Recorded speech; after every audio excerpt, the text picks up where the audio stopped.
Hello, hello, hello. Can everybody see me? Hey, Miss Lackey, if you guys can see me and heaven is real, how you doing today? I'm trying to set up some stuff here. I'm trying to invite somebody here that's supposed to be here today. So this is my first time doing the invite. I'm gonna try to see if he's here today. Let me see. Okay, let me see. Let me see. Let me see.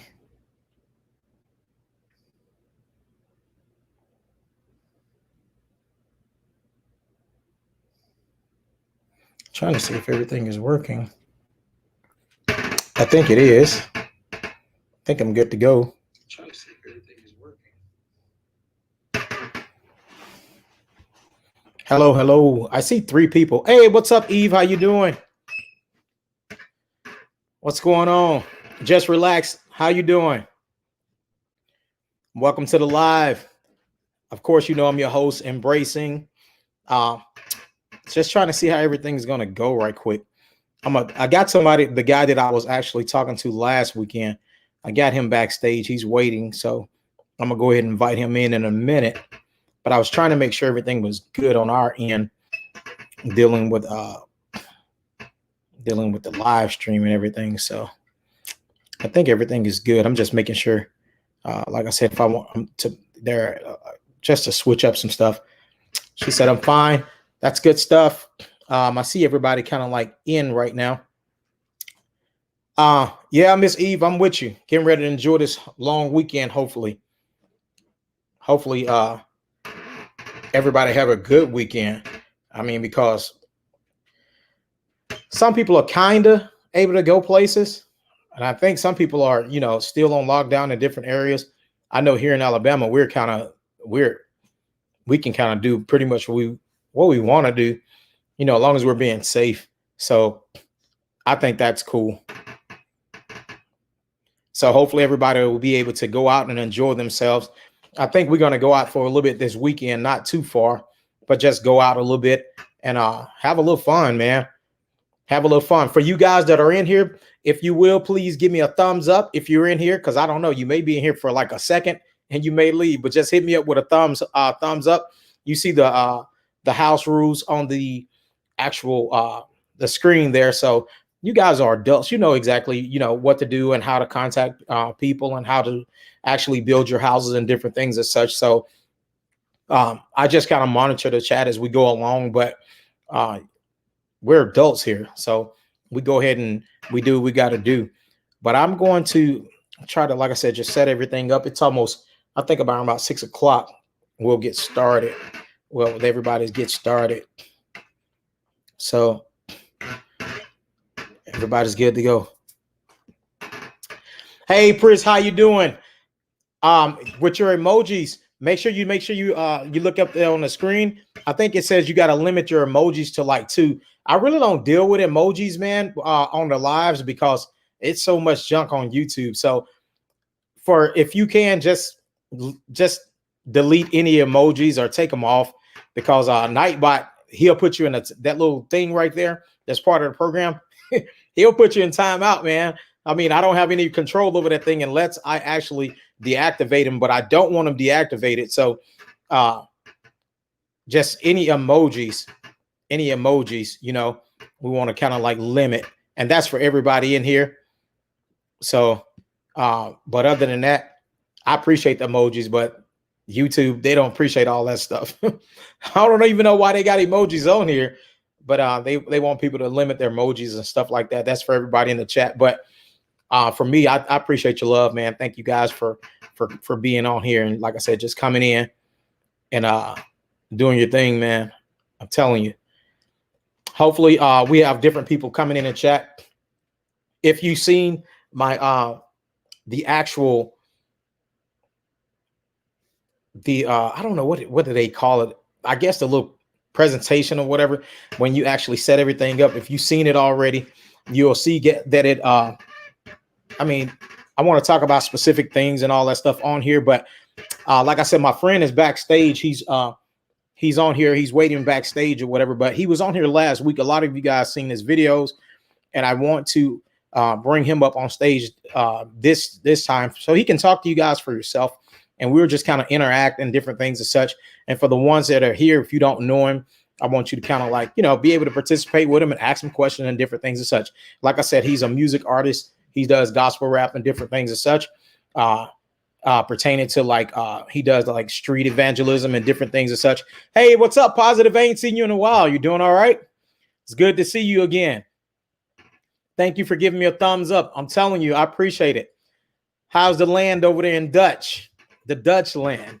Hopefully everything is going good. I'm a little tired myself. I don't know about you guys, but I'm dedicated in doing what I said I'm gonna do. So I try to hold, faithful to that and be loyal to the people. So I'm gonna see if I can invite my friend up right quick.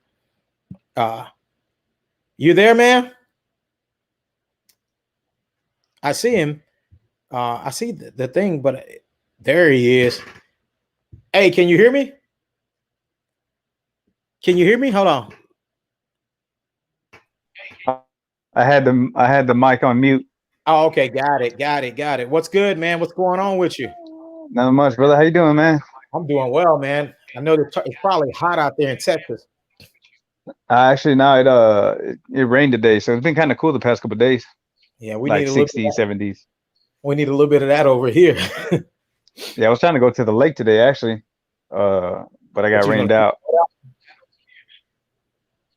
What you gonna do? Take your boat out? Yeah. Yeah. I wanted to go tubing, but I'm the only one that knows how to drive the boat. Hey, man. Stop hating. I mean, you'll learn. All right. I'll teach her one day. For everybody that's here, all right, this is Mavrik. I mean, I know him by his real name, but I'm gonna talk to you guys by his stage, I'm gonna talk to you all by his stage name today. And a lot of you guys seen him on here last week. He was on here, but he had an event. Hey, what's going on, LaRocca? Welcome to the chat. Please don't forget to give a thumbs up for the chat, and for the host in the chat. Welcome to the chat. I'm about to introduce, like I said, I'm introducing one of my friends right now. He's an actual, like I said, music artist. So for the ones that's in the chat, man, if you guys want to type in any questions and stuff, I'll go ahead and put them across the chat. And I'm pretty sure he's up for answering questions. But we'll kind of like get involved and kind of like see how everything go. Okay. Yeah, so I look forward to it, man. Yeah, no problem, man. So do us a favor, introduce yourself and tell the people a little bit of something about yourself. All right. Well, my real name. You want my real name? I mean, that's up to you. You can give me your real name. All right. Well, my name is actually Mario Herrera. I go by the stage name DC Mavrik. A lot of people ask me what the DC stands for, and it stands for Disciple of Christ. Mavrik being somebody who's unorthodox, who doesn't really go with the flow of things, and but we'll elaborate more on that later. But I'm married with three kids. Got 2 boys and a girl. Matter of fact, one of them's right here with me. Who is that?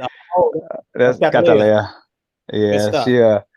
Yeah, we're from Texas, man. I've been doing this music thing since 2015. You remember when you were here? When you were down here, and I just started making beats. Started off just making beats, and God grew it into something more than what I expected. You remember the story I told you, man? Like times where I just thought, oh, I'm gonna just make some music, and sell some beats. But nah, man, God has brought us a long way.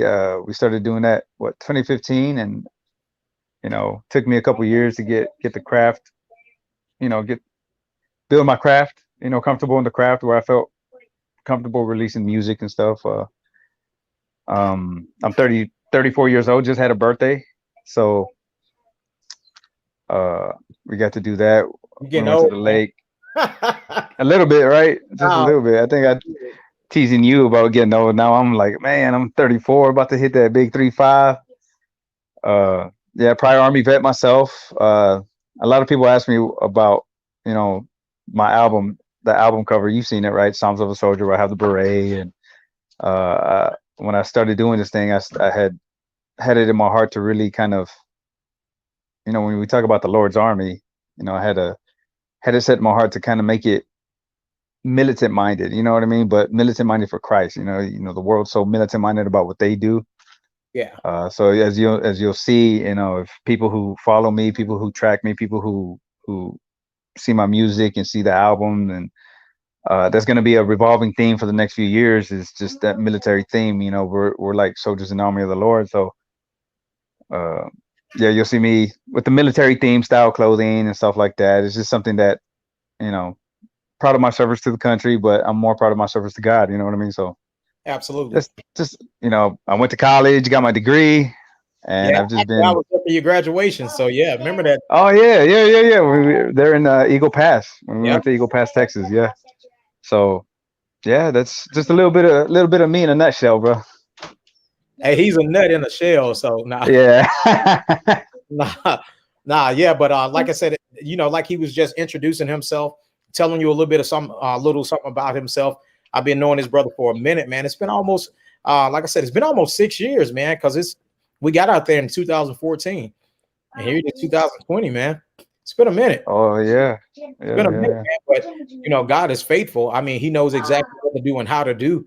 And I just, like I said, the last time you were on here, I wanted to bring you up, but like I said, I knew that you guys were part of the event, and I wanted, Yeah. like I said, just because, like I said, I was playing your music and stuff, but I wanted you to kind of like talk to the people and stuff for yourself. And this is the beginning of the chat, so people they will come in probably in and out, different things and such on these live streams, man. Like I said, you might have one person, you might have 50 people, you never know. But as Yeah, they yeah, man. as they come in, like I said, if they want to ask you questions, different things and such or whatever, just if you're willing to participate, man, just have at it, because like I said, I will post the actual questions up or something like that. So it'll look like this. Can you see that? All is well. Thank you for Yeah. asking, embracing So every. Yeah. yeah, so it'll look like that. So you can actually see their questions or anything like said that they're presenting, as far as like a question or something they won't ask.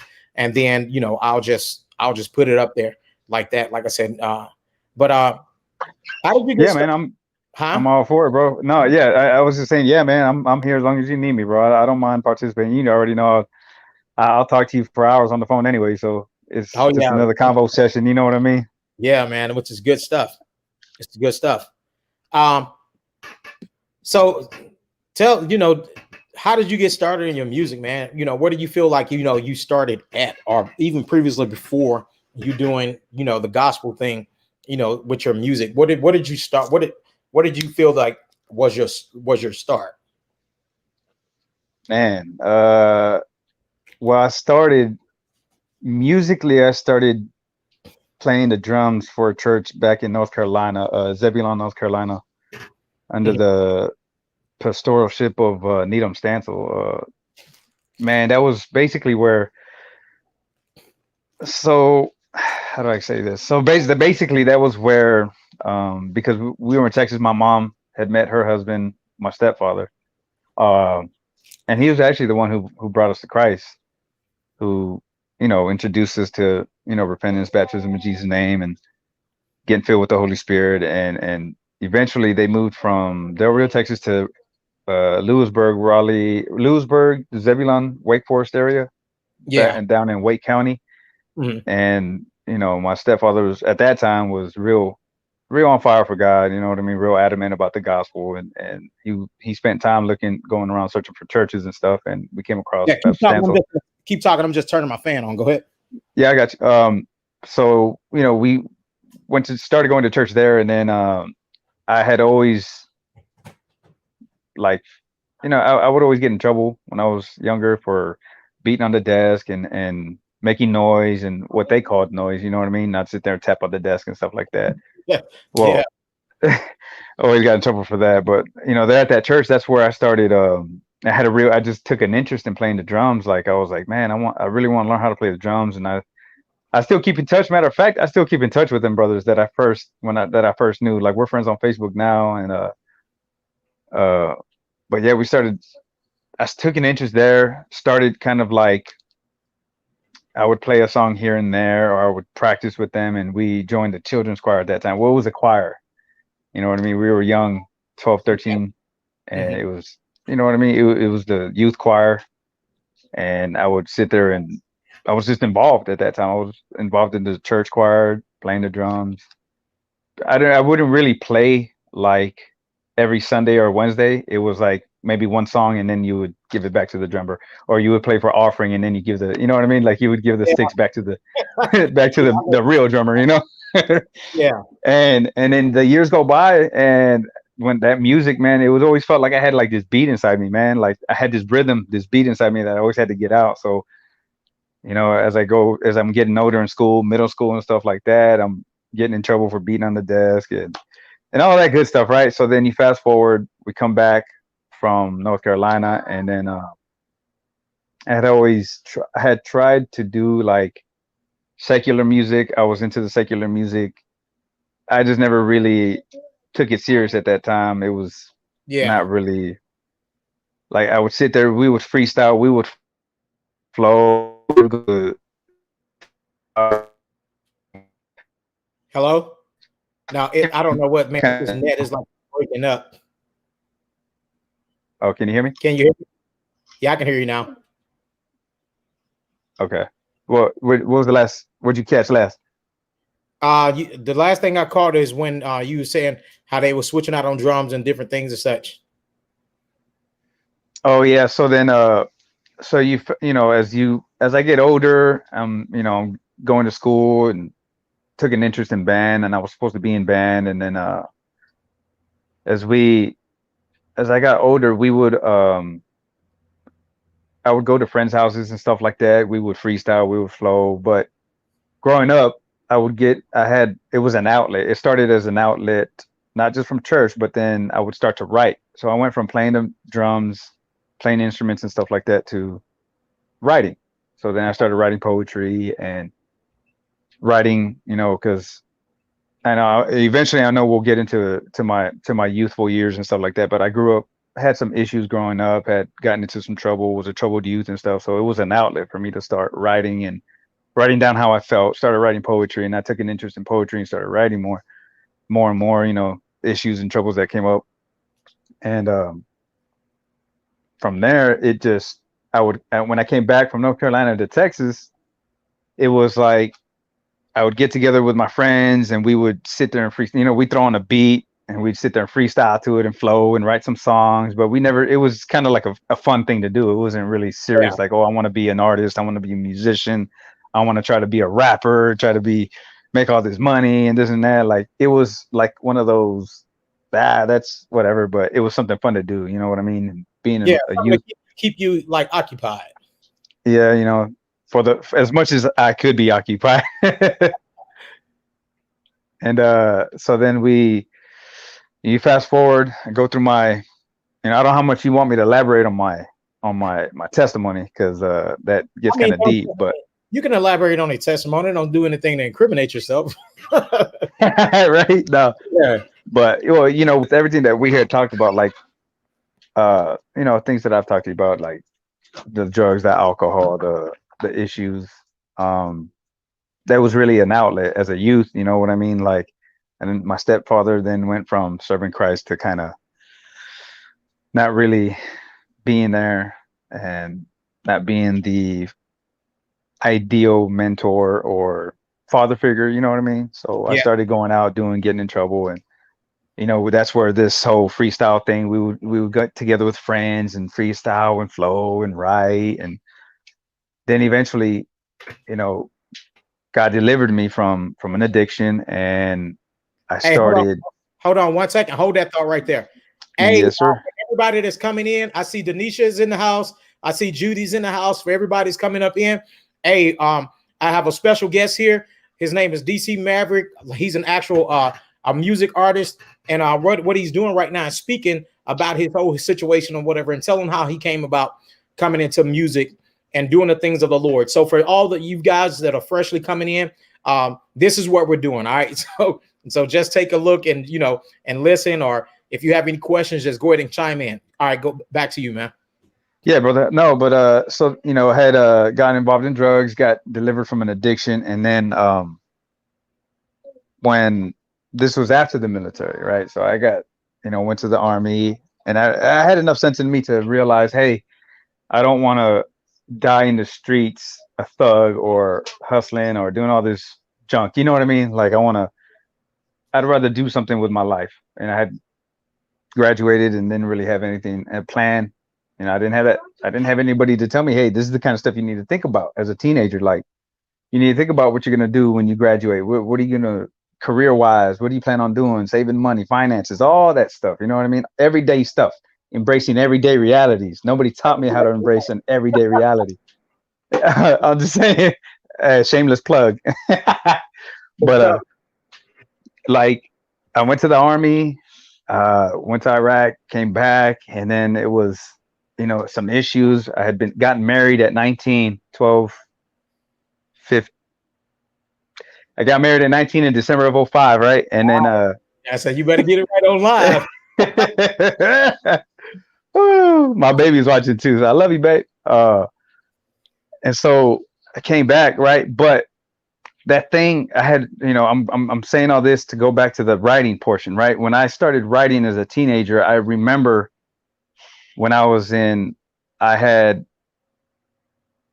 left it, like I had just let it, you know, let it die, whatever. Grew up. Before I went to the army, I had my writings from when I was a teenager. Uh-huh. And the reason why I had left it and I had grown discouraged for writing was because I had all my writings. I think I told you the story. I had all my writings in a container, and they got washed, like they had gotten flooded. So all my stuff had just gotten washed away, and I felt like it was like, man, whatever, okay, no biggie. Like I just got discouraged. You know what I mean? Like Yeah. all my hard work down the drain, and I just like, man, I don't want to write no more. So that followed me into my adulthood. I, you know, went to the army. It got to the point where I didn't even want to write my wife from Iraq, which sounds bad, but I didn't like writing anymore. It was just didn't want to write. Yeah. And so I come back from Iraq, you know, I'm dealing with everyday realities of marriage, finances, you know, having to deal with leadership, good leadership, bad leadership. I get out of the army, come back, and things take a turn for the worse after I got out of the army. You know, ran into some marital problems. Me and my wife were on the verge of a divorce, plenty of time, a couple times, and then to add salt to the wound, I ended up getting, you know, involved in drugs and addicted to certain substances, having alcohol problems, and you know what I mean. And then that was 2008. So I had joined the army like in '05, got out in '07, and '08 was a real bad year. But it was around October, November of 2008 that I started to come back to Christ. Like that whole time I'm laying, you know, there's times where I would lay in bed as intoxicated as I could be, crying out because of that first time. Remember, we talked about that first time, that first encounter that I had with God when I was younger. You know, I couldn't live in the world comfortably. I couldn't go out there and do things. So I knew that there was this calling on my life that I just couldn't escape. Like there was this encounter with God that I had and I couldn't escape it. When you fast forward all these years and then looking back, just to comment on that, like looking back, I see how God was leading me, man, like guiding me and taking care of me, his love for me, bro. Like, but anyways, you know, I ended up getting, you know, delivered and giving my life back to Christ in 2008, December of '08. And it was a struggle, man, you know, like it was a struggle. But then the way, bringing it all back home, the way that I started to talk to God was writing again. Like I started to write. He started to put this into me of this, you know, like, remember when you used to write? And I'd Yeah. be like, yeah, Lord. He'd be like, now I want you to write to me. Write your prayers to me. Write your dreams to me. Write what you want. And I would sit there and write my prayers. You know, like just like we're talking now, I would sit there and be like, Lord, thank you for this day. Thank you for my life, my health, my strength. Thank you for this, Lord. This is how I feel. It was called. I had labeled my journal "Letters to God," like, and then I just started writing, and that was around, you know, 2009, 2010, and I would keep a journal every so often, and then until I had gotten a foundation in Christ again, where I was, you know, learning to to walk the right path, learning how to read, study, and pray, and Then when you came around, that was like what 2000 and what 14 you 14, said? I was 14 when we came around. Yep. Yeah, so the things that I had dealt with, um, you know what I mean? Finally, God had placed a mentor like you in my life to help me along. And if I've never said it, I'm saying it now. Everybody who's watching, this man is an awesome mentor, great, great mentor, and I love you for that, man. But the stuff that you put into me, bro, like started to God knew what he was doing when he put you in my life, man, because it was a lot that I didn't know, a lot that I didn't understand. And I needed all that. Like that we're looking back, I needed all that to happen in my life so that I can now turn and use my gift, the gifts that people had overlooked when I was younger, people that didn't take serious when I was younger, the gifts that I didn't take serious, the writing, the music, the ability, the musical inclination. You know what I mean? Like that to be used to glorify his kingdom. You know what I mean? Yeah. Like looking back, man, I'm not gonna cry on TV, bro, but If you do, I'll say, hey, we interrupt. Nah. black the screen, get the camera out my face. No, I mean, and I mean, like I said, I mean, I appreciate you sharing, like I said, the testimony portion because, like I said, I know the story. You know what I mean? It's just Yeah, when other people are able to hear it. But in the process of that, what I'm gonna do is I'm gonna play it. I'm gonna play one of the clips, a portion of the clip dealing with I'm a soldier, and then we'll speak to that portion because it kind yeah, of that to me that kind of like relates to who you are now. You know what I mean? yeah, And you're just yeah, like just singing about it. So give me 1 second. yeah, man. But that's how I got back into it, man. Because at first I was like, you know what, I'm gonna just make some beats, like I had mentioned before. I'm gonna just make music. But Okay, then I'm just he turned it. Yeah, no. But then he started putting that song on my heart. That first song, like a thief in the night. The one that you're like, man, that's your best song so far. And I'm like, really? Because that not. was, It's not. It's because it's sincere though, man. I'm not saying it's your best song so far, but I'm saying it's so it's a sincere song that I know. You know that you actually sung from your heart. So that's why I said, you know, I think it's one of your like. I think it was like a very, very, very legit song because a lot of people they wouldn't understand the way I would as far probably besides your wife, as far as like, you know, your testimony and stuff and the words and things that you use behind it. So, yeah. Yes. so go ahead. But Now yeah, go. let's check that. Yeah, let's check that out. I'm a soldier, man. That video is awesome, man. I love that video. All right, give me 1 second and then I have to click back on it. All right. But All right. It should be all right. I'm ready. Let me know if y'all can hear it.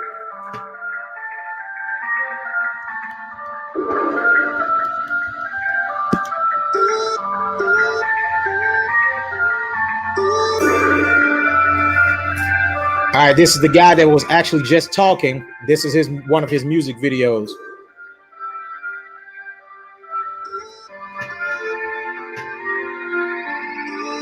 I'm a soldier in the army of the Lord. I'm ready to go to battle. I'm ready to go to war. I'm ready to fight this fight. I'm ready to praise the Lord. I'm ready to use my shield. I'm ready to swing my sword. Yeah, I'm a soldier in the army of the Lord. I'm ready to go to battle. I'm ready to go to war. I'm ready to fight this fight. I'm ready to praise the Lord. I'm ready to use my shield. I'm ready to swing my sword. Yeah, Mayday, Mayday, Mayday. Happy the end of the soul delayed. Following the Lord's way, disobey, break away, pull away, walk away, press away. Now it's time to pay. Got my soul, got my shield, got my faith. Time to kneel from the fast, from the praise. Good day, bad day, each day, all day, always. Hands raised, I pray. Composure through the evil exposure. Sitting on Jesus, the holder, bolster, the soul in my holster. These spiritual, they hold her standing against Satan, the poacher, the bipolar controller, facing an earthly foreclosure. So many souls down on the low. They been living like they're dreaming, no. What they really did, man, on this road with no real but hell to go. Long time ago, they were trying to overthrow. Trying to be God, don't let it go. God been with a third of the angels, other earth they from to and fro. Soldiers of him, of Christ is monumental. His love is instrumental to the fundamental detriment of the devil. We're in the spiritual battle, we're in the spiritual war. If you don't understand that, go read your Bible some more. I'm a soldier in the army of the Lord. I'm ready to go to battle. I'm ready to I'm ready to fight this fight. I'm ready to praise the Lord. I'm ready to use my shield. I'm ready to swing my sword. Yeah, I'm a soldier in the army of the Lord. I'm ready to go to battle. I'm ready to go to war. I'm ready to fight this fight. I'm ready to praise the Lord. I'm ready to use my shield. I'm ready to swing my sword. Yeah, I'm a Christian rebel that's been dropping in the gift of devil. Tell me that brown mango, black hero, there is a devil. Devil wanna be like my. All right. I just wanted to show people a clip of it. You got now. Look, you stuck with the mean mug face. Hey, Look, I'm gonna play it for a minute just to get you off that, just in case some people think, why did you on here looking like that? All right. So there we go. I'll stop it right there. All right. So for the people that are here, Right there. speak to that. I mean, let them know, how you came about actually coming up with those lyrics. Oh yeah, that was so that the hook for that song I actually came up with on the way back. I think it was on the way back from an event we had done in either San Angelo or I forgot what it was, but we were traveling back from somewhere, and I said, uh, I was listening to like so a lot of my inspiration to do so. Let me cover some of the backstory real quick. Again, the when I first tried to do gospel rap, right, I wasn't really because of the way I had been trained or indoctrinated, I guess, or taught from certain people. You know, gospel rap wasn't a thing. It was one of those things that you didn't really do. You know what I mean? Like it was. So I was kind of like, how do you say? It was weird. But when when I started listening to artists such as Brian Trejo, Bizzle, Dayton, Seven, and all these guys, I started realizing, you know what? Like it's possible for me to live for God, to write for God, to sing to God, and it doesn't have to just be contemporary rock or any of that. So a lot of my inspiration comes from uh, artists such as themselves, like these gospel artists now that are considered Christian rappers, Christian hip hop, and what have you. Uh, and so I was listening to one of those artists when I was on the way back from an event or something. I was laying down. I remember laying down in the car and I'm just sitting there and I hear this beat and I'm like, I'm a soldier in the army of the Lord. I was like, oh snap. And I look and turn to my wife and I'm like, you know what? That sounds like a good hook right there. And it just came to me. Like I was like, I'm a soldier. I started with saying I'm a soldier. And then I was like, I'm a soldier in the army of the Lord. I'm ready to, I'm ready to, I'm ready to go to battle. Oh, I'm ready to go to battle. I'm ready to go to war. And I started like just playing with it. Just so I came up with the hook, not knowing that the beat, not knowing that I was gonna put it to that beat. I came up with the hook just in my head, and I said, "I'm a soldier in the army of the Lord." And I remember telling my wife, "You know, this hook sounds good. That I need to make a beat to the hook." So, and that was one of the first songs where I kind of made the I wrote the song or wrote the hook before even hearing the beat. You know what I mean? That was it Yeah. was pretty it was pretty cool, man. Because I came up with the hook, and then I went in there, and at that time, about what was that, 2 years ago, a year and a half ago, when I dropped it in what 19. So I wrote that in I would say the beginning of or at the end of 18, beginning of 19, Yeah. and I just went to where what verses is in the Bible where Ephesians where God talks of the writers talking about being a soldier unto God. And so I basically went down and was like, when you think of a soldier like a soldier in help, or when I'm looking at the world today, right? Yeah. I was like, Mayday, Mayday, Mayday. A Mayday is a stress call, a distress call, right? It's like uh, you're calling out for help. So I was like, Mayday, Mayday, Mayday. Every day another soul delays, following the Lord's way, disobey, break away, fall away, pass away. Now it's time to pay. like when you break that down, it's like help, another soul. There's souls out here that aren't following God's ways, that aren't looking to do anything. You know what I mean? They're not looking to listen to God. They're looking to do their own thing and this and that. And it's, as believers of the gospel, we know that that's not right. Like, we heed to God, one Lord, one faith, one baptism, Absolutely. So you have people out here just doing their thing, and soldiers like people like us. And the next time I go to, got my sword, got my shield, got my faith. Time to kneel, time to fast, time to pray. Because what does God say? Some of these things are only driven out by fasting and praying. Fasting and praying, right? So I was like, all right. So I was like, so basically I had wanted to construct the song just from a soldier's point right there, just from like a soldier's point of view, like we're out here, I'm out here, we're out here, soldiers are out here, we're seeing these people lost in drugs, lost in addiction, lost to pornography, lost to these lifestyles, these vices that are destroying lives. Like just like the people of the world are militant about what they do and how they do it. We need to be more militant for the God, like more militant minded. Like you can be militant in love. Like I can love you no matter what. Like you can sit here and curse me up and down, but I'm still love you. That's being militant minded. That was the whole theme behind the song, was a soldier is dead set on the mission. You know what I mean? The mission is winning souls for Christ, and that's what go ahead. I'm sorry. No, go ahead. No, and that's what a lot of people. That's what that's why I wanted you to come on here and speak to it, because a lot of people, they don't get a chance to actually hear the individual behind the song. A lot of people buy music and different things as such, and they see the individual that the person portrays on an album, but they don't actually see the actual person. They don't get a chance to ask questions to the person, which on here today, if anybody wants to chime in and ask him questions and different things as such, like I said, you are free to.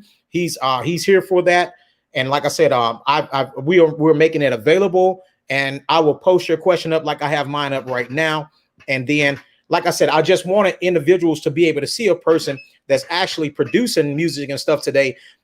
He does his own music and stuff. Like I said, he owns his own music, and he does his music and stuff, but he does it for the Lord, because a lot of times in our world today, you'll see a lot of individuals, and when you talk to those individuals, they may not be portrayed to be who they are as being an individual out there portraying themselves to be somebody else on a video, or what you think they may be on a video. Because a lot of people, if we play this video and stuff and they just come up in, they may just be thinking, oh man, this guy just another, some rap artist is on here. But I'm like, no, if you listen to his music and you listen to what it is that he's talking about the things of God and how God has delivered him from being in the ways of the world.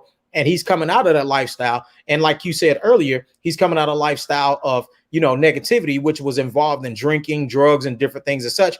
But he has chosen to go the route that God wants him to go, to be able to elevate and, to be able to share the things of God with people. And so a lot of people, like I said, you don't get a chance to really talk to an actual artist.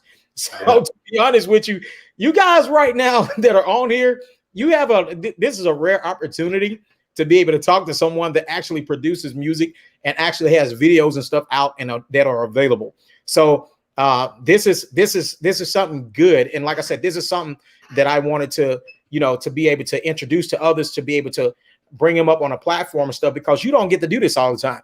You're not going to talk to people, all these major artists out here this day and time. They're going to tell you what they want to tell you in front of the camera, but you ain't going to really see them on a live stream too much. Unless somebody paying them millions of dollars to be on that live stream to say what they want them to say, or they may be able to say, what they want to say on that, or an appearance fee or something. Yeah. But in this situation, we're here on an actual live. And like I said, I just thank God for being able to have an opportunity to be able to know people as such. And he's not the only one. I have a few friends that are actually like into music and different things as such. And like I said, they do videos and they perform and different things as such. But I wanted to have him on, like I said, today, because like I said, this is my brother in the Lord, man. and he's actually sharing his testimony and sharing his music with you guys, so you can actually see firsthand what it is and what it takes, you know, and how people go about developing music and stuff. So I'm gonna let you go ahead and finish talking on your portion. I just wanted to chime in and kind of like touch on that. Oh yeah, of course, bro. Of course, of course. Uh, but yeah, man. So like, you know, further down in the, you know, as we go through the first verse, it's like I remember, man, it took me like I would stay in the studio at that time. I was in the studio for like I would spend hours in the studio. I think I've told you I spent up to because there was a time where oh yeah, from January of 2019 to about August of 19, I was unemployed. So that's how I was able to spend a lot of time in the studio. Because now working full time, working overtime, I'm having to write songs in between, you know, sleep and work. You know, like so it was tough. But at that time, I would spend like, you know, anywhere from 8 to 12 to 16 hours. Like I kid you not, I'm not exaggerating. 16 hours. Like I would wake up, you know, read, pray, do my thing, and I would get in the studio just cranking out music. I would produce beats, right? And then I would, you know, I had to develop a workflow for myself. I learned how to develop a workflow. I learned how to develop a plan, learn how to develop a guideline for goals and stuff like that.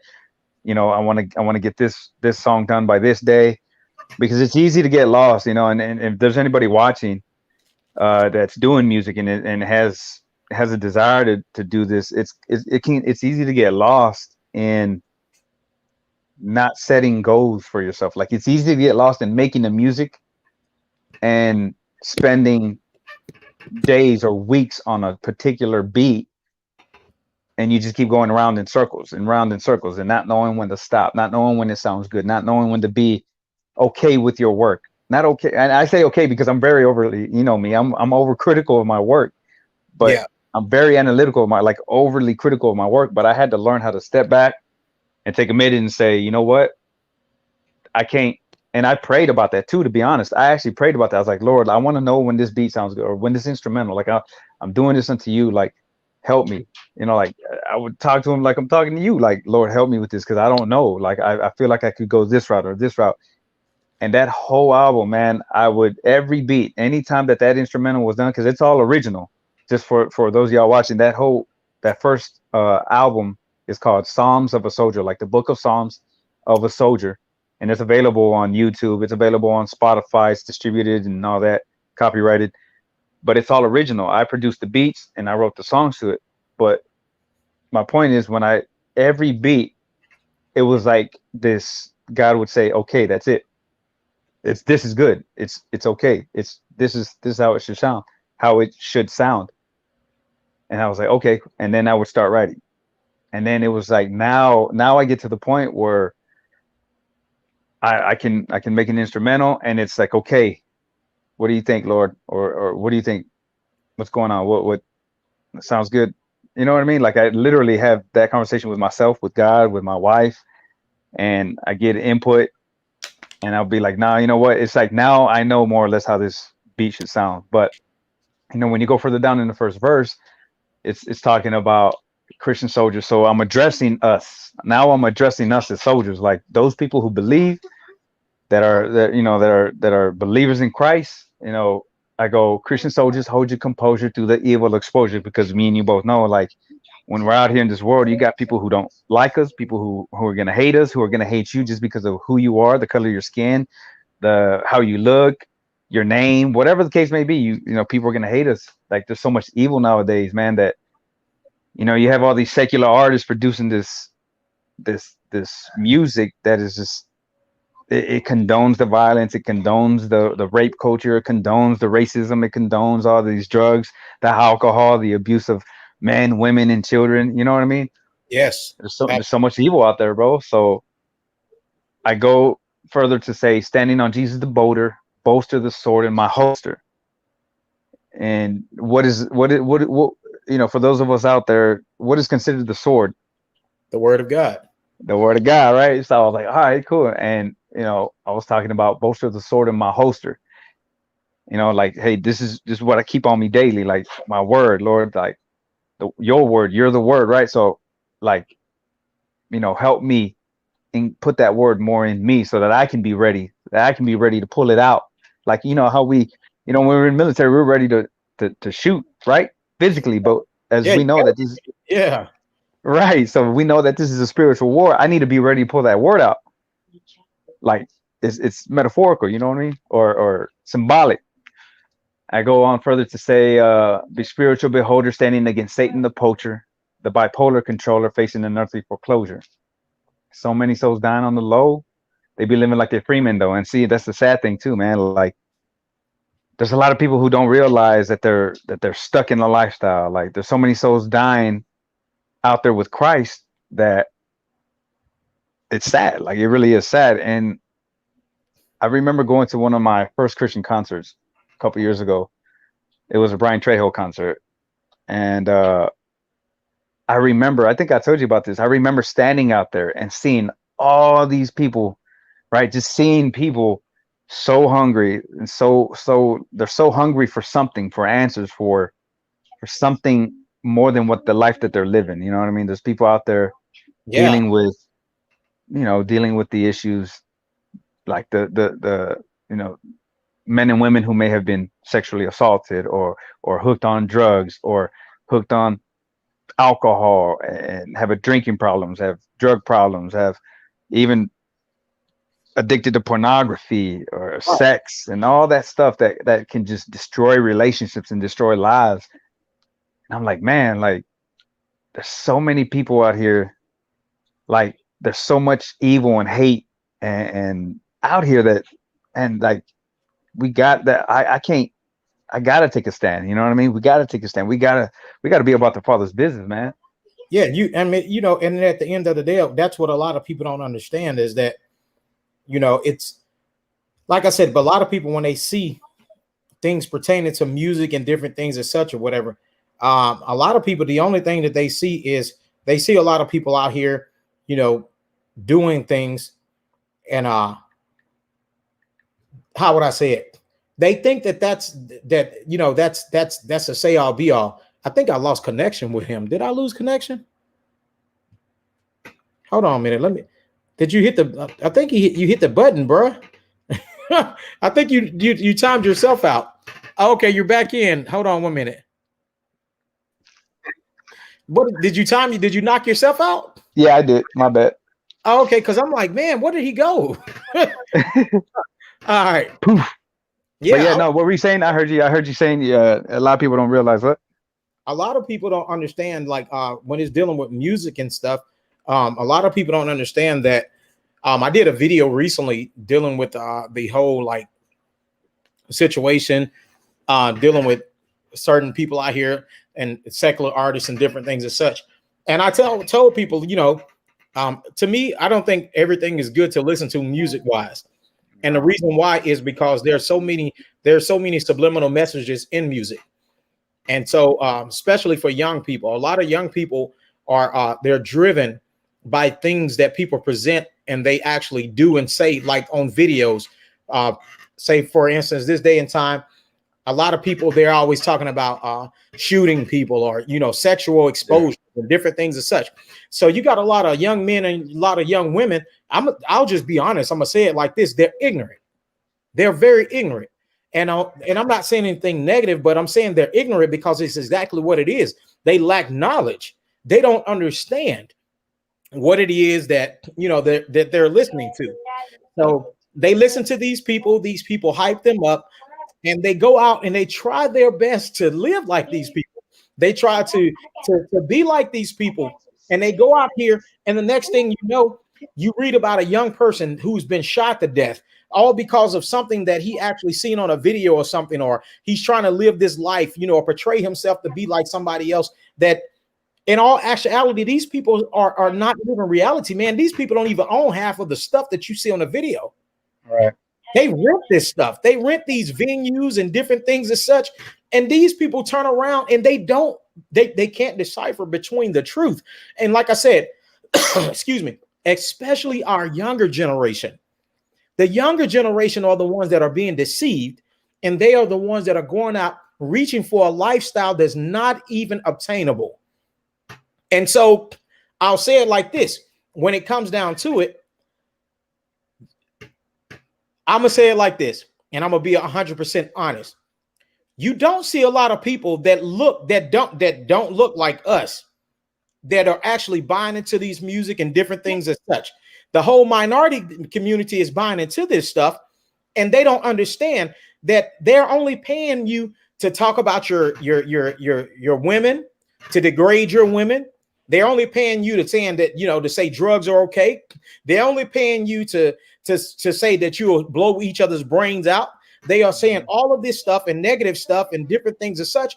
Is nothing positive behind it, but majority of people that are producing this type of music are minorities.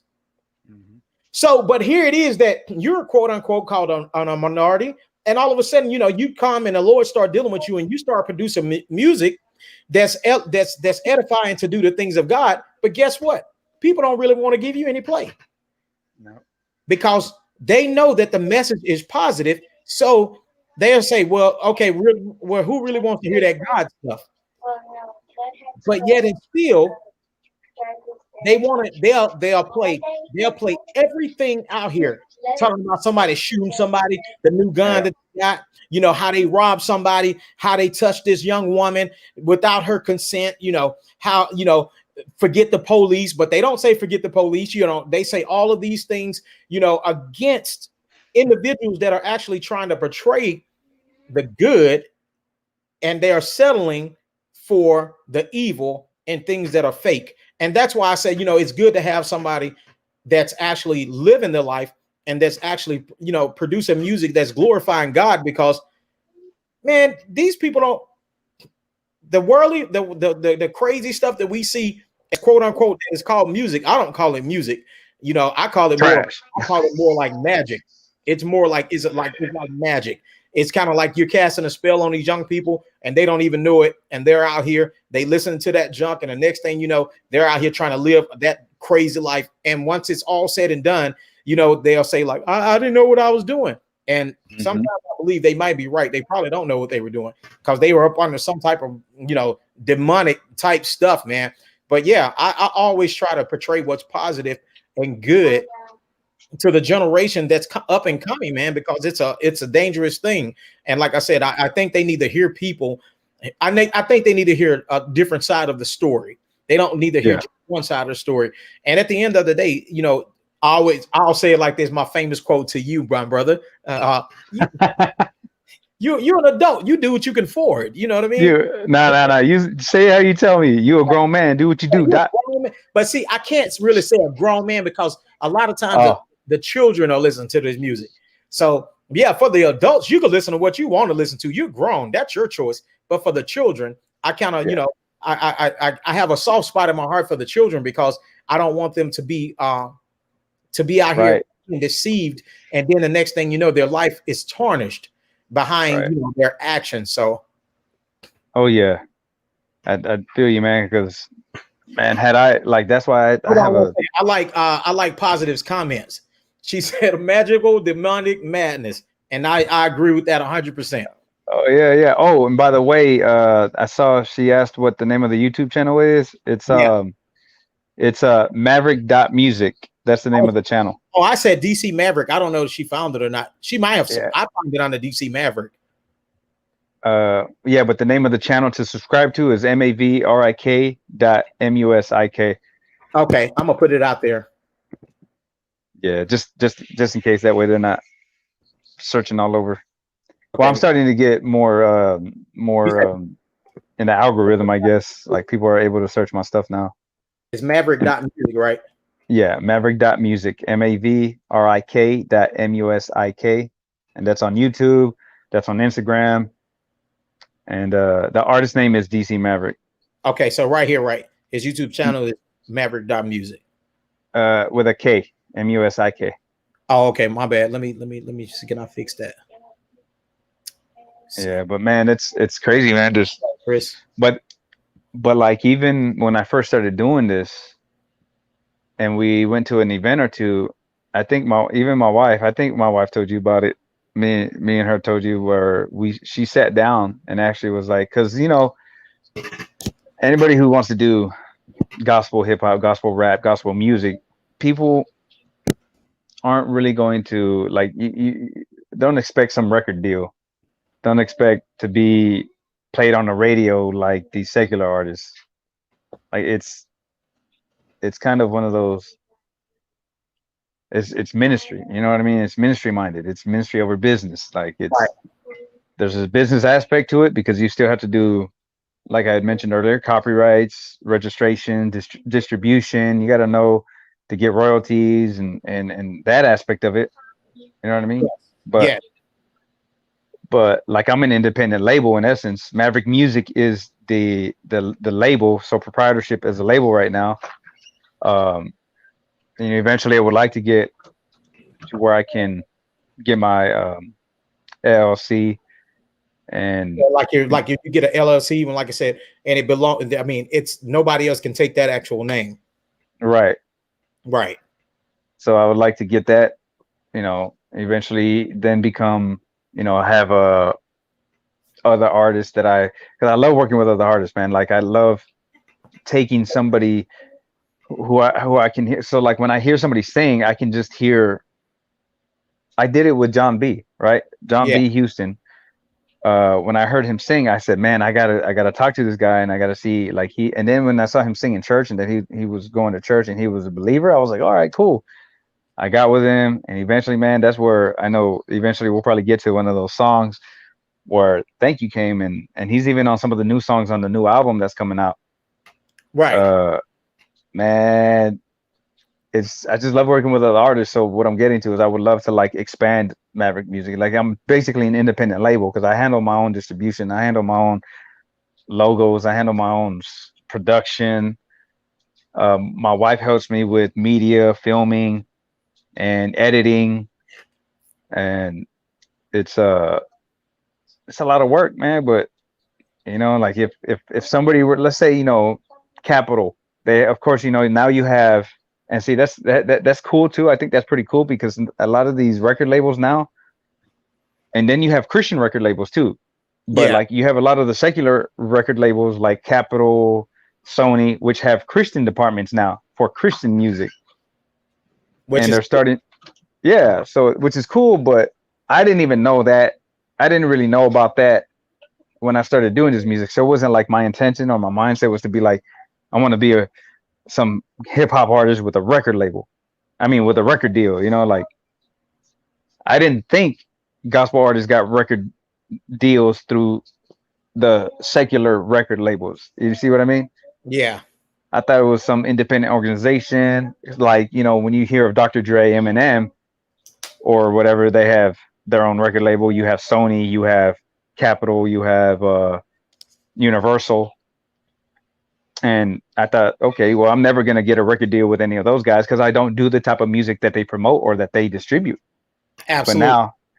now they're starting to have Christian departments of those major record labels, like but even then, like I've told you before, man, I'm not sure, if I would even take a record deal. Like that's, independent. Like I have a lot more control over what I put out, what I write, you starting to get into mainstream record labels. I've heard from people who, I have a couple of friends who were actually in the industry, that they start snuffing Jesus out.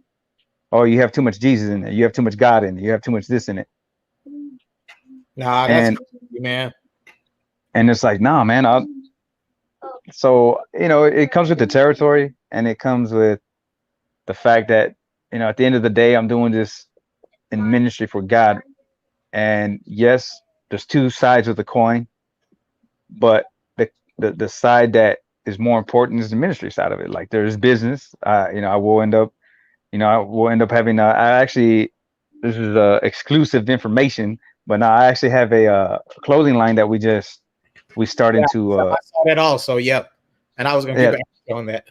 yeah. So we're putting that together, and we're got other items that we want to start getting together, and kind of other things that we can put on the line and stuff like that. But eventually, yeah, what I'm getting at is the business side of it is, yeah, that's where, but we're gonna start making an income with certain things, but will it be enough to sustain me? Like, will it be enough to be like, here, I can quit my job, this and that? That's not even I'm assuming not. If it does, that'd be awesome. But I'm thinking I'm gonna have to work the rest of my life, just like the apostles did. You know what I mean? Like, Yeah, man. The script said, "Man, don't work, don't eat." right. So it's like, hey, you know what? If God provides it, and there's an opportunity for it, I'm definitely going to seek guidance on that, because I wouldn't want to miss an opportunity that God has presented to me, and I close the door myself when it's something that He opened. But do I look forward to going out here and kind of like, trying to get a record deal with Sony or Capitol or all these other organizations? I like where I'm at. I like where God allows me the creative control. I have the creative control in a sense, you know what I mean? Of course, God is in control, but I can write and not be afraid that Pat is going to come and say, no, you can't put that out. You can't put that on your next album. Right, because like you said, you Yeah. have a sense of independency now. Yeah, and it's harder though. That comes with the downside, because it's harder because those, as you know, a lot of major record labels have capital, a lot of capital, and so it's a give and take, man. But I love doing this, man. Like Well, it's just like this, man. I mean, even dealing with the platforms and things that we're talking about right now, it's like, hey, how you doing, Mrs. and Mrs. Anabalo? I see you just dropped in. I'm sorry, I just seen them popping in, man. And this is some of the people that I actually like are part of my team, and I'm part of their team, man. So I just try to speak to everybody as they come in. So they're in the house. But like I was saying, dealing with marketing and stuff, and you're talking about dealing with capital. That's why even this platform right now, dealing with YouTube, I tell a lot of people, I said, hey, you have to understand something. YouTube has a certain criteria that they tell people that you have to meet. And they say, hey, you need 1,000 subscribers and 4,000 like public hours of watch time and different things as such, right? right. So when it comes down to it or whatever, a lot of people, when it comes down to people getting monetized behind this whole YouTube thing, they don't understand that YouTube takes a certain percentage of that pay behind them being monetized. And, some people are like, well, I'm not hardly making anything. Well, I will ask you a question. What do you expect? What do you expect when you didn't pay for the platform? You didn't pay for the organization or anything as such. So they gave you a free platform for you to help market them, and they help market you. If you don't bring anything to the table, then they say that's on you. If the only thing you do is do YouTube videos, you better hope you got a lot of viewers or a lot of subscribers that are actually viewing your stuff to keep your content going like that. But they give you an opportunity. I see people on YouTube that they're selling clothes, they're selling shoes, they're selling just things in general, and they use YouTube as a marketing platform. But the same way, going back to what you were talking about, dealing with the music industry, you're independent, and so you don't have a platform that you can really go on to right now, unless one of those big music industries decide to offer you an actual contract or whatever, and you can decide that if you want to step on their platform. But right now you're independent, so you can take your music and you can make it what you want it to be, and you can use free platforms like YouTube or the IG or whatever it is to be able to market your music and stuff. But like you said, it does come with a price. But at the then again, I don't think it comes with a price, because I don't think you're willing to sell yourself for that. For people willing to say, well, you can only have this much God in your music. And it's like, no, I decided to make this music for the things of God, and decided to enjoy making this music because this is who I am. And I think that's what happens when a lot of people come under these record labels and different things as such. They don't understand the full criteria that these people require. And you do not get to be yourself. You get to be who they tell you to be. And over. And a lot of people do not understand that. And I'm telling you, that's why I really dealing with the young people. And I'm like, it's dangerous for them because they don't have a full understanding yet of what they're getting themselves into. And once they get locked into a contract, guess what? Now you're out here producing music that you probably don't even want to produce. Some of these people probably go home depressed because they have to produce certain songs and stuff. And at the end of the day, guess what? You're only getting a percentage of the millions that these people are making off of you doing their music. You're out here degrading. I'm going back to the point we was talking about earlier. You're out here degrading your women. You're out here, glorifying being locked up and all of this stuff. And guess what? These people are sitting there in their big offices and they're making all this money, and they're just looking at you like you're an idiot. You're stupid. Yeah. People don't understand this. I'm just being transparent and being real. These people are sitting inside of these big buildings as CEOs and different things and such, and they will pay you for your music, and they will tell you what they want to tell you in front of you, but behind your back, these people don't care about you, man. They don't care about you. And like I said, a lot of the young generation, they don't know that, and they don't understand that. And so while we're speaking to that subject, like I said, I'm trying to really, really bring some points out that they need to hear, because at the end of the day, a lot of people say, oh, it's just music. No, it's not just music. When you're talking about beating somebody up for fun, I'm gonna punch him in the face, and I'm gonna hit him in the head, and I'm gonna shoot his mama and pull his, and drag his girl on the street. I'm like, when did that become music? When did that become music? You know what I mean? That's horrible. That's horrible. When did locked up in jail become glorified? I did 20 years in the pen. I supposed to be happy behind that? Yeah, man. I supposed to glorify that?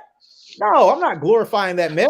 And to me, if you look at our media this day and time, and we seeing all these things happen, and God forbid, but you see all these people out here, and some people have lost their lives and different things and such, in connection with police situations and things as such. But what a lot of people don't look at, and a lot of people don't want to have this conversation with me, and they get mad when we have this conversation. They always want to make it a black and white issue, right? But when it comes to it, it's not a black and white issue. It's a fact issue. Do you know that individual? Do you know what actually took place? Do you know what happened at the time of the event? Do you understand that these people were out here and they had 3 or 4 warrants? Do you understand that they robbed a woman at gunpoint last weekend, raped her, and all of this stuff? Do you understand that? But they don't want to hear that. And I tell people, I said, now I do understand some incidents have taken place dealing with racism. But this, I tell them, I said, but no, this ain't the 1960s when they were killing people for nothing. Yeah. And a lot of times when you look in these guys' background, they deal with that stuff. And the reason why I'm speaking to this is because a lot of the music portrays this stuff. In the music, it tells you that it's okay for you to hurt the police and hurt other people and the down talk people and to treat them any type of way. But then we got Mavrik music on here, and he's talking about the Lord. And you know what they say? Mute him. We don't want to hear that godly stuff. We don't hear, in other words, even they say we don't want to hear the godly stuff, first of all, and we don't want to hear that positive stuff. We don't want to hear that. We don't want to hear how he came out of drugs. We want to hear how he was still involved in drugs. But you're only people on how you came out of drugs, how God delivered you, how your mindset is now. And that's what I think that people need to hear. But the record labels, they don't want to hear that. You know why? It doesn't sell. It does not sell. That's right. They want sex sales. Yeah, they get, and I have a lot of women on here right now that I see, and there's a lot of women on here. And my thing is, I tell people, I said, no, respect the woman, respect her, because a lot of people don't have respect for women, and they want to treat women like who they see on the videos. I said, no. Don't try to treat women like that in real life. You're gonna end up going to jail, buddy. So, but yeah, man. My boys Go ahead. Nah, I tell my boys the same thing. Like, man, like it's crazy, man. How matter of fact, when you're talking about the positive stuff, right? I don't know if you saw it the other day, or not saw it. It was it's a song. I think Lecrae came out with a song, and at the beginning of it, it's that one positive motivational speaker. African American guy, Eric T, right? Yeah, Where he E.T. talks about ET, where he's like, man, y'all want to talk about this and that. Everybody wants to produce all the music talking about beating on women and slanging this and slanging that. But when it comes to that positive rap, don't nobody want to produce that. Right. You don't want to hear people. Yeah. I want you to go to school and get your education. You understand what I'm saying? I want you to go to school, you know, and become an engineer. Don't be, you know, don't have fear. Become an engineer, you know, exalt yourself. Bring somebody up with you, you know, once you get to that level, show people the positive side of things, that you can be creative, that, you know, you're innovative and different things and such. Yeah. You will never hardly hear that being played anywhere. Don't nobody want to produce it, man. Because they say, don't nobody really want to buy that, because it sounds too much like an educational thing. It is educational, and that's what people should be listening to, because it is something that is rare in the world today. It's very rare. You hear people talking about positive things on a public platform, and they'll give you a platform, but they want to make sure that your platform is limited. Oh, they don't want you to talk to millions. They only want you to talk to the thousands. But the person that they want to talk to, the millions, that they'll give you a big platform. The Beyoncés, those are the type of people that are actually being produced in different things and such for big money, and they're throwing the capital toward is because they're saying what they want them to say. They're dressing the way they want them to dress. The Tekashi 6ix9ines. Yeah. And like I said, going back to the women, how would I say this without, I'm trying not to be offensive toward anyone. Okay. Right. But let me say this. For a woman, why would you put yourself in a place or position where a guy is swiping an ATM an ATM card between your butt and he's throwing money out? What does that say about you?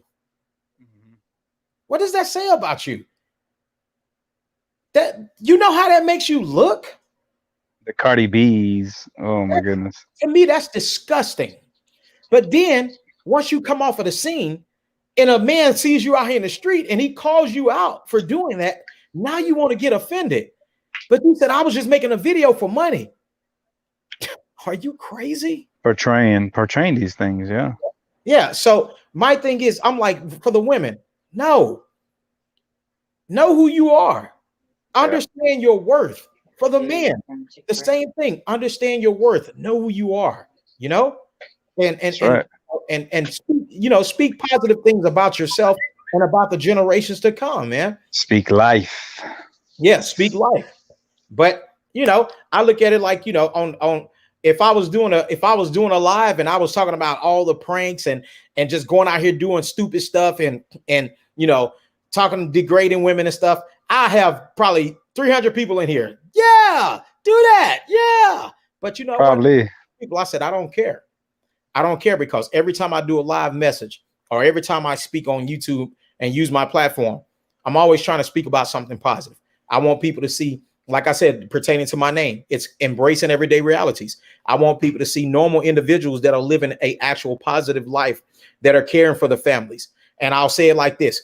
I want to see people seeing that there's Black fathers and Hispanic fathers and stuff that are still in the home, that are supporting their wives and their children and different things as such, you know, and not just Black and Hispanic fathers, but, you know, white fathers and different things as such, because the fathers world, in general. Yeah. Fathers in general. That's exactly right. Come in. They don't. What? I'm doing something. All right. That was one of my children. I'm like, what? yeah, man, fathers in general, man. Yeah, I feel you, bro. Like, world to see fathers in general in the home, you know, and seeing fathers and, you know, that are actually doing for their children, and that are, you know, that are actually raising themselves, you know, raising their children right, whether it be their sons or their daughters. And the reason why I would like for, I mean, I try to do that on my platform is because families are not exalted this day and time on a how would I put it, on a more acceptable platform. They're not exalted like that this day and time. it's okay for you to swap 2 or 3 wives or 2 or 3 husbands and have a side chick. No, it's not. Who told you that was okay? It's not, Yeah, that's crazy. you know. And so I mean, my thing is, I hope that that there's an influence, behind, people watching my videos and different things as such, man. That's what I'm hoping for, because at the end of the day, you you don't, like I said, I'm trying to give people something that they don't see much of this day and time. Yeah, man, that's what is, man. It's a shame, bro. When that's what seeing that's what motivates me when it comes to making this music, bro. Like, uh, yeah, that's what motivates me when it comes to making this music. Uh, like you see with everything going on, man, and it goes back to the gospel. You know what I mean? It goes back to the word. Like, it goes back to, like, this evilness is that's out there. Like, if nobody stands for the good, who's gonna stand for it? You know what I mean? Like, if nobody's out here trying to make disciples, or trying to encourage that person who may be on the verge of committing suicide, or, you know what I mean? When you have all this music out here just bashing you, like encouraging you to smoke the weed and pop the molly and do this and do that and drop it like it's hot, you know what I mean? Like, degrade yourself and kill yourself and this and that. Like, it's saddening, man. And that's why I feel like God's raising up a remnant, dude. Like, God's raising up people out here who actually want to be about the kingdom business, Absolutely. And I'm just trying to be about it, Yeah, absolutely. And like I said, it's a positive thing what you're doing, man. And like I said, special, like, to the young people that are looking for that outlet, because they have grown up all their life listening to rap and different things and such, and they don't know how to transition into the things of the Lord, and a lot of people just want you to beat young people over the head with the Bible. And I'm like, that's not the way things work, man. You got to tell them why. You got to teach them why, so they can understand the things of God and who he is and different things and such. You just can't be like, well, God said. Yeah. Yeah, that might work for the older generation, but it ain't gonna too much work for these guys until they get a full understanding of the reason why you're telling them, hey, there's a better way. I can tell you all day that there's a better way, but until I show you, Right. you don't. Who's Really going to live that example, right? Unless you see an example, like, how can you know what it is to know the love of Christ if nobody loves you? That's exactly right. And like, that's if nobody. Oh, man. I look at it, like I said, and people, they probably like, why is he always speaking about God or something positive on his platform? Somebody got to be an example. Yeah. I mean, I see all kind of things on YouTube, all kind of things. And like I tell people, to each his own. You do your own thing. I'm not going to You're a grown man. You're a grown woman. Do what you want, Doc. If I don't want to see that, I don't subscribe to the channel. That's it. That's right. If you don't want to hear about the things of God, don't subscribe to my channel. Or if you don't want to hear a positive lifestyle, don't subscribe to my channel. Keep it moving. That's the great thing about YouTube. It's my channel. You know what I mean? And so I'm all about positive messages, man. And like I said, I want every day that I talk or whatever is not all about God, God, God. You understand me? Every day that I'm talking, different things on my videos and stuff, but it's positive lifestyles. And sometimes I do talk about the things of God because that's who I am. And I mean, I'm not afraid of that. I've told people, and I'm not ashamed of that either. And I've told people on my videos and different things and such, this is who I am. So if you can't accept that, it's like, keep it moving. But at the end of the day, I'm going to talk about things that are positive and things that are beneficial to individuals, man, that are trying to actually do something in life. If you don't want to do nothing positive in life, that's your decision.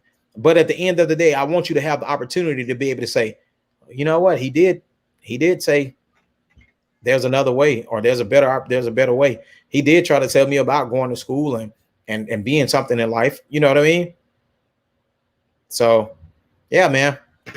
But man, I'm gonna break it off. I'm gonna break it off probably about right there, man, because I ain't gonna be on here like I was the last time. I'm gonna be on here probably about is it probably less than an hour?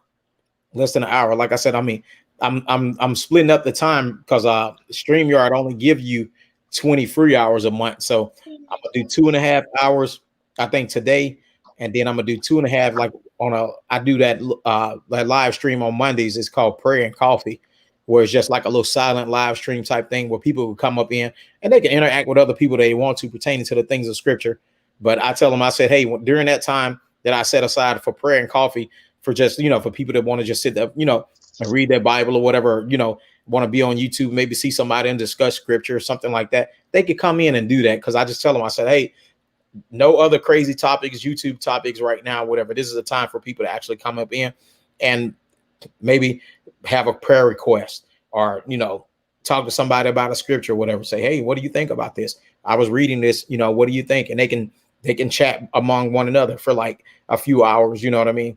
And, and you could be actually sipping coffee on the side, you know what I mean? So yeah. That's what's up, man. I appreciate that too, because that's something when do you have that? Every Saturday too? No, I have that on Mondays, man. I have that on Mondays usually, and I'll do it from like 5:30 in the morning to like maybe like 8 o'clock. Oh Lord Jesus. No, another thing is it's a reminder. It's kind of like if somebody wakes up and they get on YouTube or whatever, they may see it and be like, oh, you know what? I ain't even read my word yet. Thanks. Yeah, man. No, that's what's up. Yeah. It's a reminder, because sometimes we jump straight on YouTube. We be like, who emailed me? You know what I mean? But it's a reminder for people to see, and they can be like, oh, okay. You know what? Let me see what's going on. And I just think it's something that's good. It's at 5:30 in the morning on Mondays. So it's about 5:30 in the morning. I have it running until about 8 o'clock. And like I said, that's this somebody asked me something about it. And so that's anybody that would like to come. And like I said, sometimes I may be on there praying, and I may be playing like videos on there of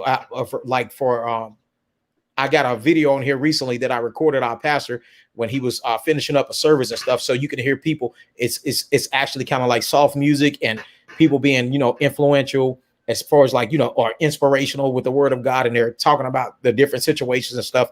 But it gives you a time to kind of like really sit down and to just really start thinking about the things of God and spend time with, with you and the Lord and in your little quiet time. Because sometimes we don't have time for that. But like I said, sometimes a lot of people, they will go to YouTube, and a lot of people, they want that. But it's kind of like every time you turn around, everybody's just, yes, it's 5:30 a.m. in the morning. I don't know. Like I said, I know you're in a different time zone. So I don't know I don't know what time zone it will be for you.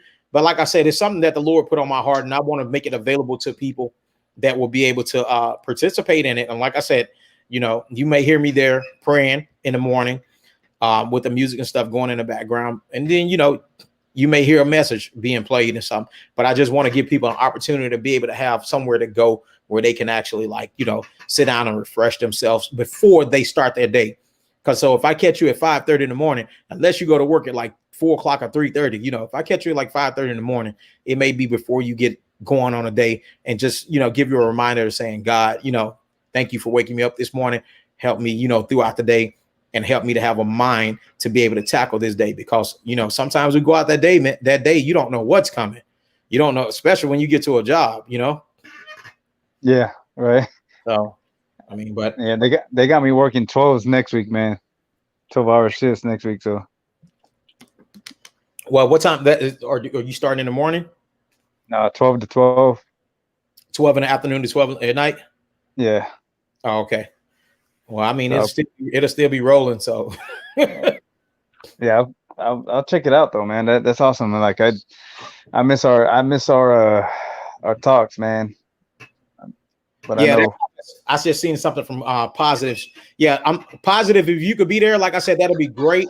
And like I said, any questions or anything of such, that you have, even during that time, I'll be live there. Like I said, it'll be I call it a quiet live, but I check like the internet and stuff behind there to just kind of look for any people that present any questions and different things and such. And I tell you what, if there's questions and things that people have, then I will get on there and actually be live then. All right. I'm not going to let somebody just sit on there and ask a question and not be able to answer. Hey, Summer 365, how are you doing today? we just have our co-host on here. Like I told him, I said I'm about to end it with him, and I'm about to let the rest of the session just play out just like a regular YouTube session. Like I said, I don't we have been on here for like Mario. We've been on here about almost an hour and 30 minutes. Mm-hmm. You know, just chatting it up. That's about our normal phone call. Right. Yeah. But, 2 hours stretching it. Yeah. But I just wanted people, like I said, to see somebody else that was actually bringing something positive to the table, man, dealing with life and the things of, the things of God and music, because a lot of people don't get a chance to see that. But hey, man, anything before you get off? No, I just want, if you don't mind, I'll share my my Instagram, my YouTube, my Facebook. If people want to go check out, I do a lot more on Instagram. Y'all can find me on IG at mavrik.musik, mavrik.music. We actually have a single that we're about to drop. It's called On the Daily. On 9/11. It's going to be dropping 9/11, and we got a music video that's going to drop right after that. Going to be posting it to the YouTube channel. So our personal YouTube channel is also mavrik.musik. That's where you can get the videos, any mixtape tracks or free songs that we drop will be on the channel. And then you can find music on Spotify under DC Mavrik, on Apple, iTunes, Pandora, whatever music streaming platform you can think of. You can find me under DC Mavrik, DC Mavrik. But if anybody has any questions before we dip out, anybody got questions? I don't know, Pat, if you want me to address anything, or you said what's the hold on, I'm trying to see what your question was. I don't know if it came all the way through positive. It says what's the are you trying to ask what's his IG for him, positive? I was trying to see if she was trying to say what's the IG. The IG. Because it's the same thing as your YouTube channel. YouTube channel, right? Yeah. Okay. Yeah. Yeah. They can find me on Facebook at DC Mavrik, the same way it's spelled right there on the screen. DC Mavrik, Mavrik. But yeah, man. If Yeah. Positive. Yeah. His IG is the same thing as his YouTube. The same thing. It's mavrik.musik, right? Music. All right. Yeah.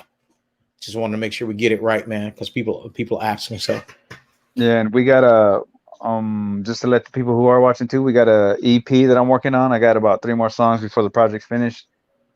But we're gonna have some remixes from the first album on that.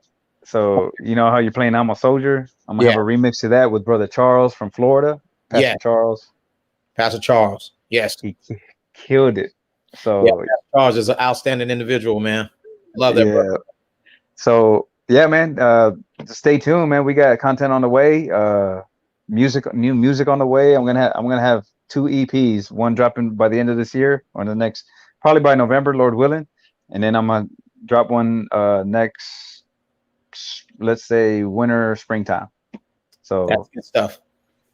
So yeah, man, I appreciate you, bro. I love you, man. I appreciate you for bringing me on. And if anybody has questions, if anybody needs prayer, anybody wants me to pray for them, they just want to reach out, and they can find me on those links, right? Platforms. Yeah. Those platforms. And thanks for having me, man. I'm always more than willing to come back and talk anything else. Absolutely. Anytime. You let me know, man. I got you, bro.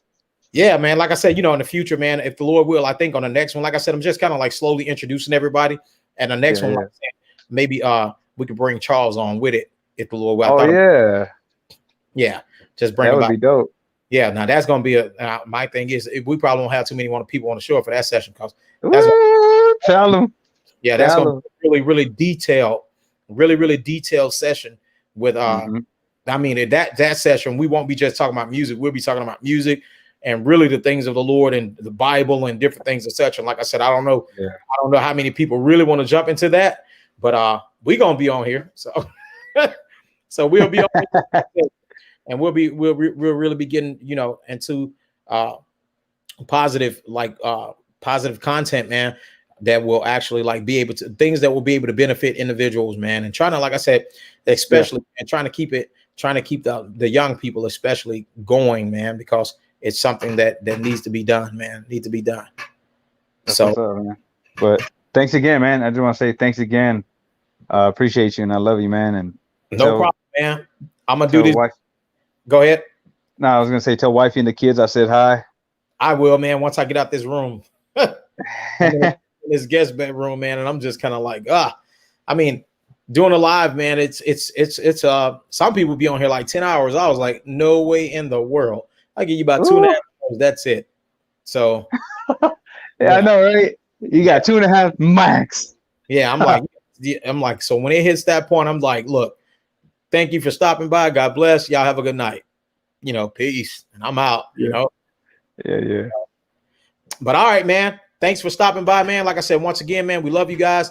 And I'll know, you know, wifey's on here, your wife is on here, and your kids and stuff are there. They probably can hear me in the background, but tell everybody we love them, man. And if the Lord's will, like I said, you know, we talk all the time anyway. Yeah. No, and anybody who's watching, thank you. Once again, if you have any questions, you know, feel free to reach out. And I'll do the best I can to you know, reach back out. I'm married with kids, full-time job, so sometimes I can, sometimes I can respond right away. Yeah, just give me a minute. Yeah, so I appreciate y'all for tuning in, staying engaged, and I appreciate y'all. Love y'all and love you, bro. All right, love you too, man. God bless. All right, later. Later.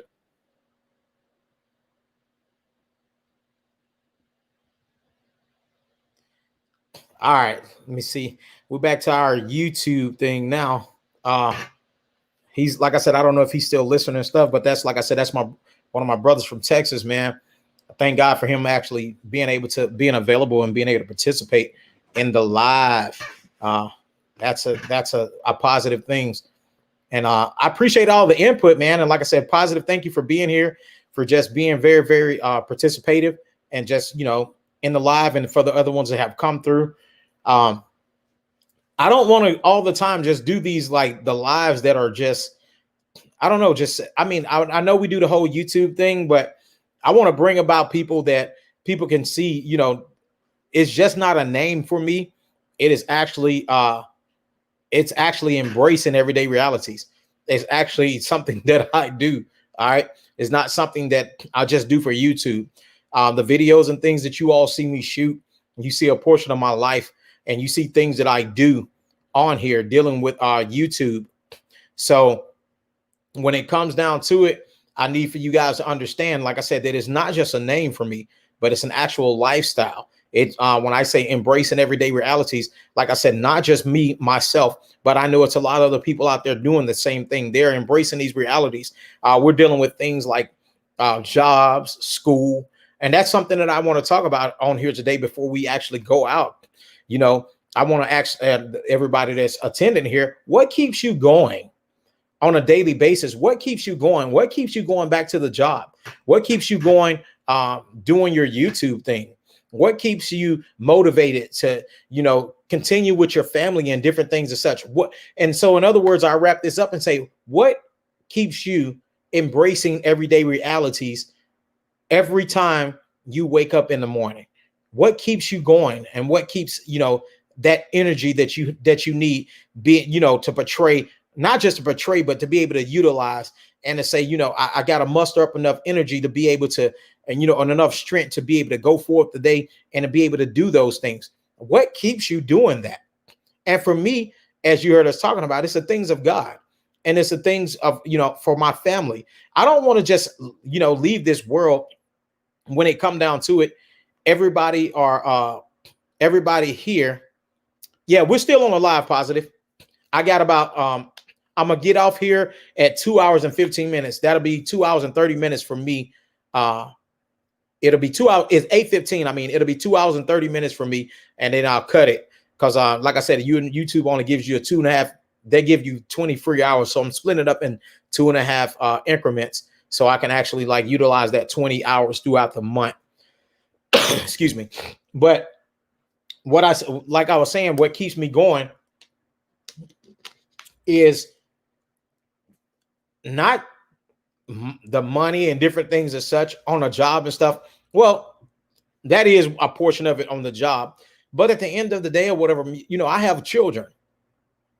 And I want my children to have a foundation in life, not just financial foundation, but I want them to be rich in the things of the Lord. First of all, I want them to be rich in the things of God. I want them to be rich in education, not just a piece of paper or a degree on the wall, but as far as like the, knowledge, having knowledge of the things that in their surrounding areas. So they will be able to, to do things and be able to accept things that are, that go on around them. I want them to be rich and, history and different things as such.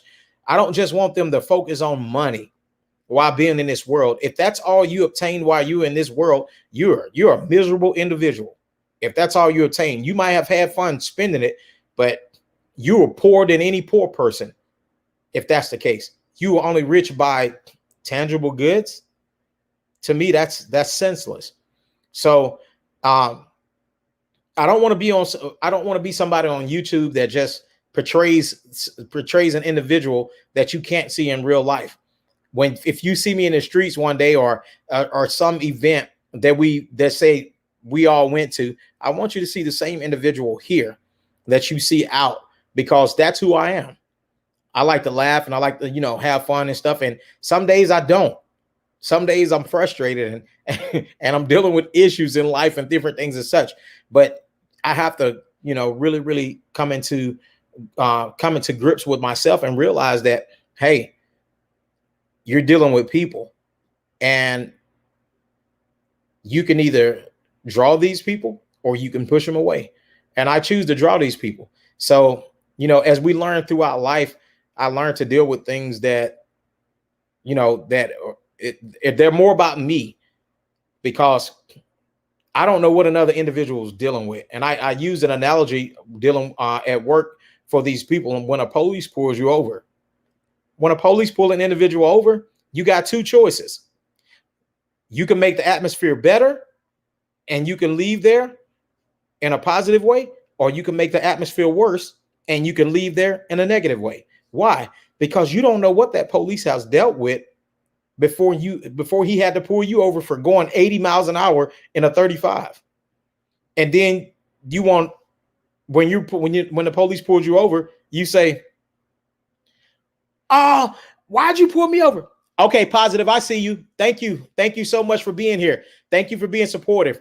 And I know on that side of the world it's probably late, but I thank you for being here. And like I said, just stay in the course. You have a good night. And like I said, we'll talk on the side. Thank you so much once again for just being a positive, supportive individual. Thank you again. But yeah, some of these people, they'll turn around and they want to fuss at the police. And you don't know if this guy just come from a shootout. You don't know what's going on in their life. And man, you just made things worse. But if you know you was going 80 in a 35 and you say, "Sir, I apologize. I did see that I was going 80 in a 35, but I know you have a job to do." He may just let you off and say, "Slow it down." And the situation can be better. But I just want everybody to be able to, take in consideration what it is that you do every day and, how you actually, go about doing things. But for me, I try my best to go forth and live life. So, like I said, for you guys, I know another thing that we're dealing with is this whole school issue.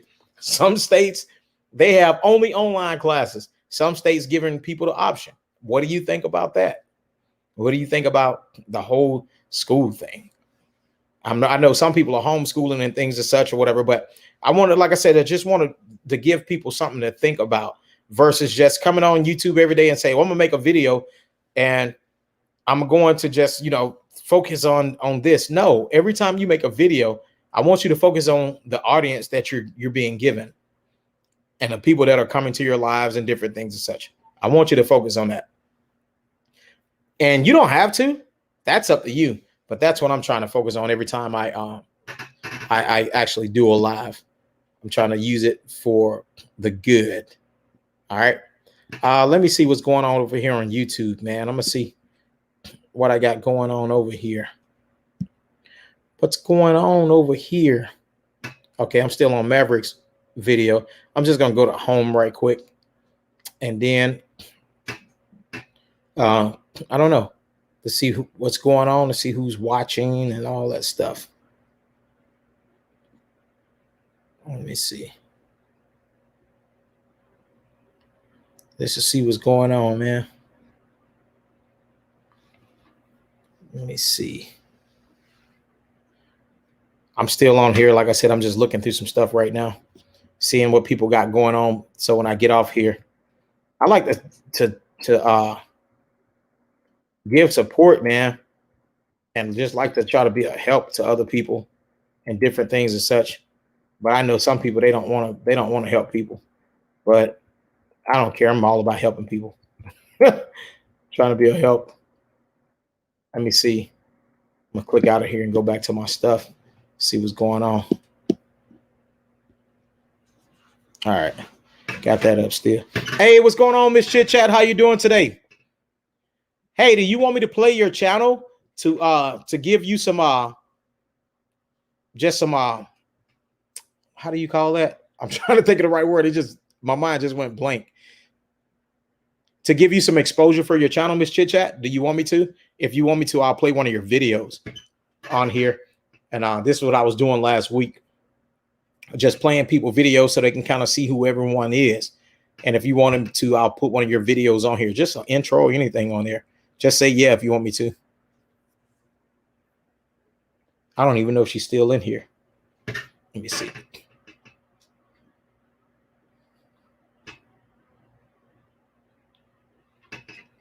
But if she ain't in here, I'm gonna play her video. I'm gonna take it as a yes and play one of her videos. She's a nice person. Oh, you still in here? I thought you had left. I was gonna play you anyway. All right, give me 1 second. I'll play one of your videos. Let me find you on here. Let me see.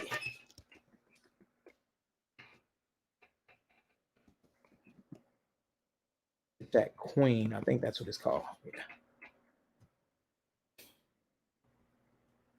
All right, let's find your video. All right. Let me see. Oh, she's been doing a lot of lives. Okay, I'll do your intro. It's short. I'll do it. Hold on, no, I'm trying to find one recent. I'm gonna do this one. I'll play a few minutes of this one, so people can see your actual channel.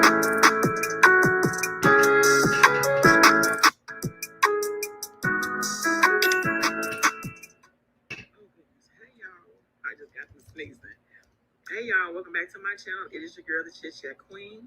Today I have a video for you about my skin regimen. Shout out to Be Loved. Why is this thing so low? Mentioned, where's the video about your skin? Where's that, Queen?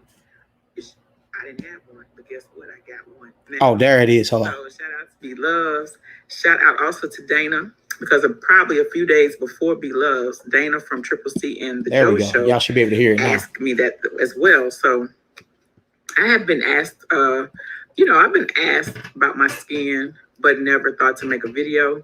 But I haven't been on YouTube long either. But you know what I'm saying. You know how people ask, "What would you do?" This is the Chit Chat Queen channel. I thought to, break it down. So break it down. Here we are. Okay. I want to say hello to all of my subscribers, whether you are old, new, on the fence, in the bushes, across the street. What's up? What's going on? I hope you're having a very, very blessed day. And I'm here to show you what I use. I don't do anything magical. A lot of my skin, which is pretty much my skin over my entire body, is pretty good. Well, it's good. I ain't gonna shortchange myself. I have really, really good skin. I thank God for that. I do have breakouts here and there, but nothing too, nothing too bad. So let's get started. All right, y'all. So I'm going to show you some of the things that I use for my skin, okay? The first one is Dove soap. This is the soap I use. I have sensitive skin. This soap does very, very well. I do not, if I use any soap or lotions that have a lot of perfume in them, you know how you see something, it might say like Dove, it could say cucumber blend, she can't do it. She can't do it. So I stay very simple. I'm a very simple to the point person, and I found that my skin is as well. So Dove, that's it. Nothing else, just the basic part. It smells really good as well. So that's what I use, not just for my face, but for my body as well. I use a Neutrogena cleanser, ultra gentle daily cleanser.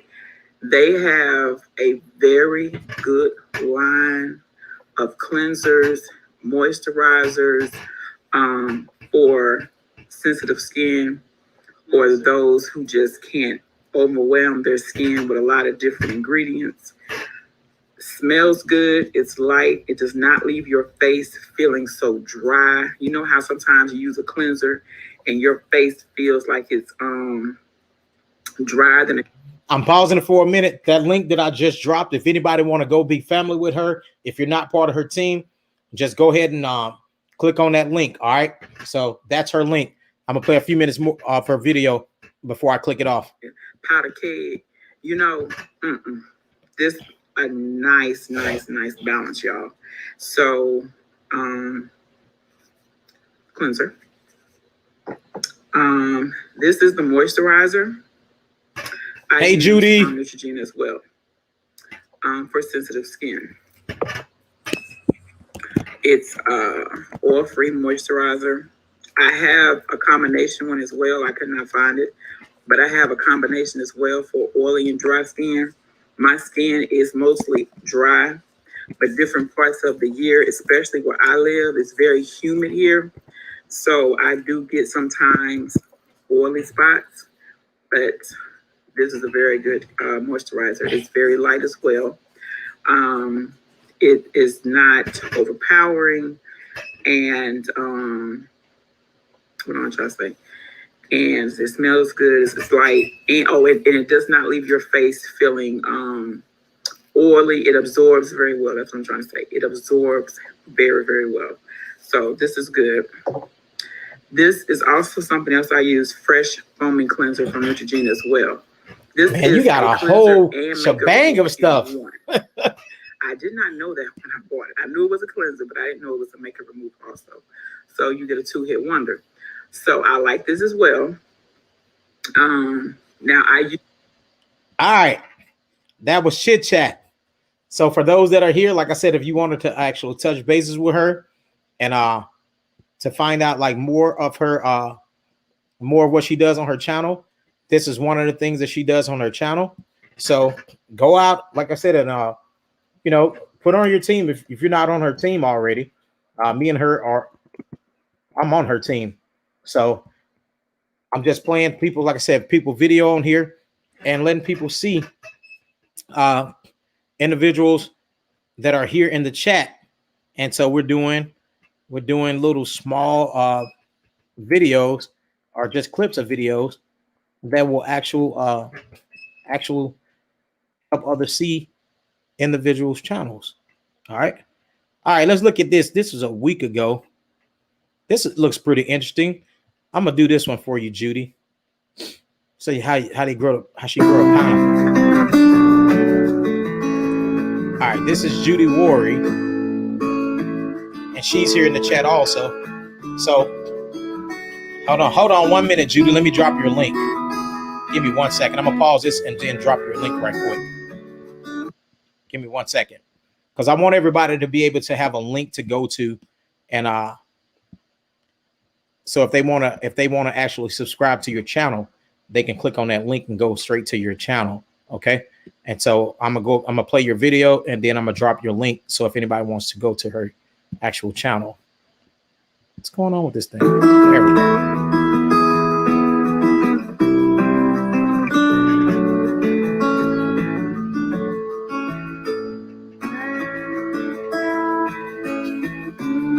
All right, so that's Judy's link. Hold on, I dropped that wrong.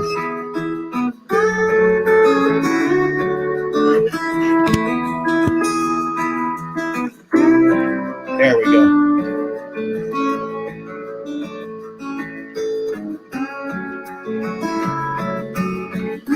Oh, you're welcome, Judy.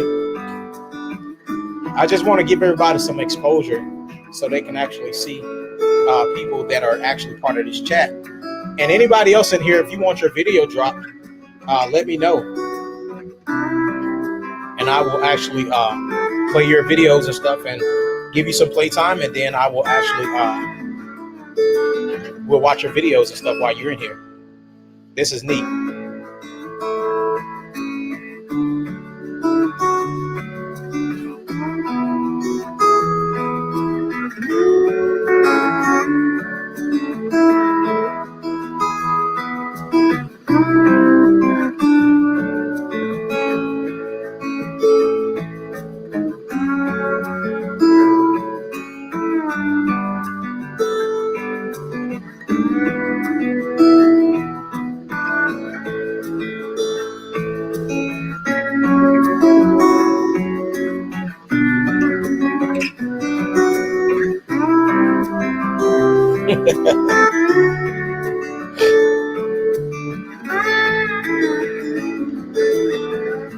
Hey, Johnny and Claire.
I don't know who channel that is. It rolled over until the next one, but I'm about to get out of here, get out of that one. That's somebody else's channel. I'll get out of that one. All right. I know, Johnny and Claire, that you were here. So I'm going to, I know you say you're doing your live, but I'm going to play one of your videos on here. And see if we can get you some exposure. Johnny and Claire. I thought their stuff was one word.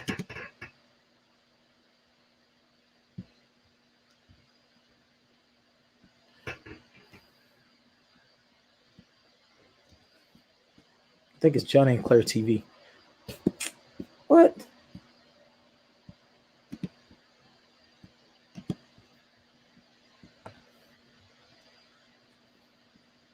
Trying to find you on here. No, that ain't what I wanted. Trying to find you on here, Johnny and Claire. Hold on. I know you're in the bed, so.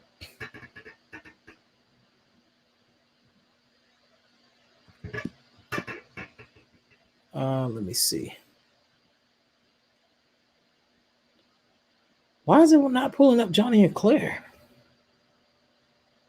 Y'all just give me a minute. I'm just on here.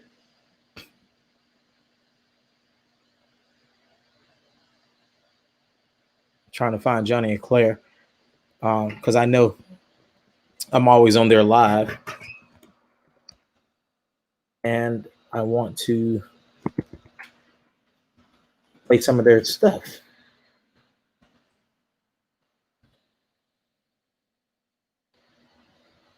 There they are. Got it.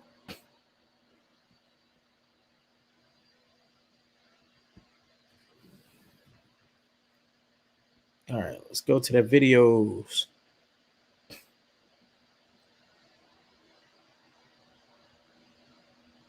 All right, this one was 2 days ago. Cheers!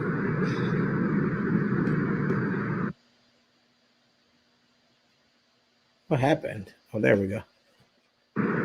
Ay, it's camera. It's not camera. It's video. All right, so for those that don't have Johnny and Again. Claire, these are good people to follow, man, with their live streams and different things and such. She has a live just about every night. I think they're doing a silent live right now, but I'm playing one of their videos.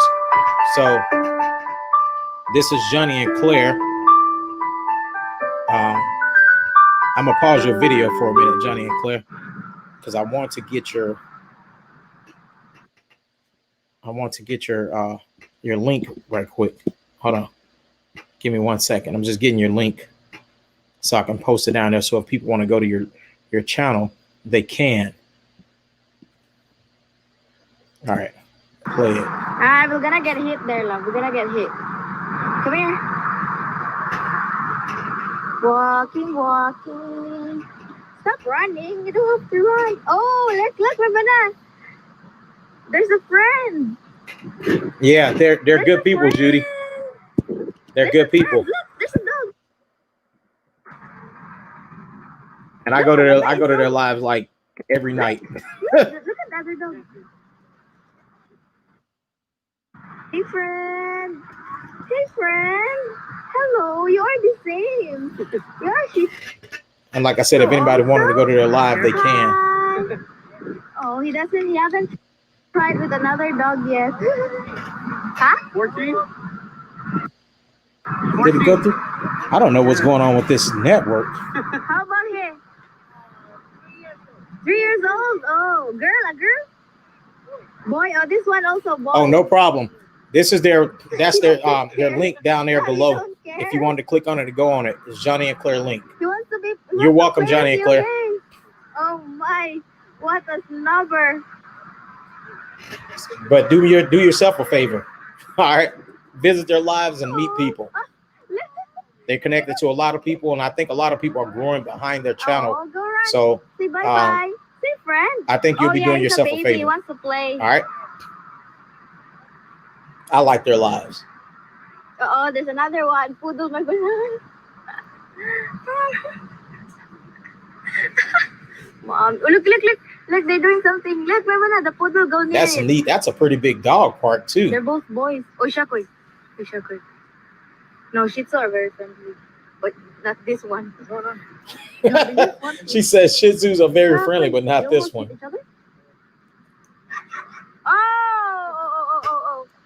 Oh, shoot. The gecko. Like, Mommy, what are they doing, Mom? Mom, what are they doing, Mom?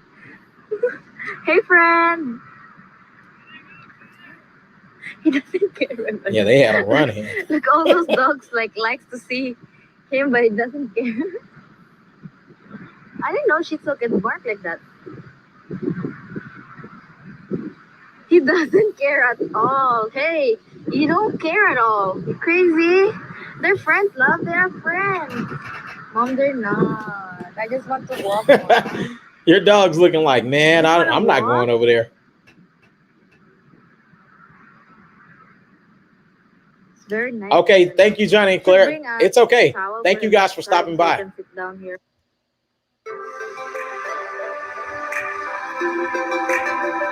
That's good, Judy. I think more people on here on YouTube should be grouped together and support one another, because that's what it's about. You're not gonna get anywhere by yourself. You got to be supportive of one another, man, and get with people that's going to be supportive to you. So I think that's what helped build communities in here. I like the little dog video, man. I'm a dog person.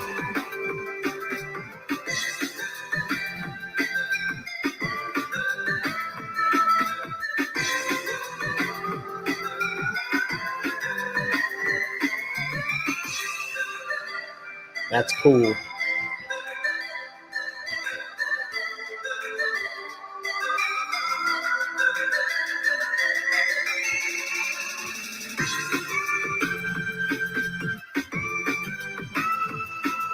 And like I said before it ends, they only got a few seconds, but this is Johnny and Claire's channel.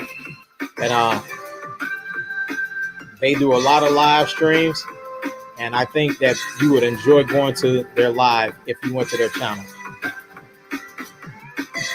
So before it closes off, that link down below, this is these guys.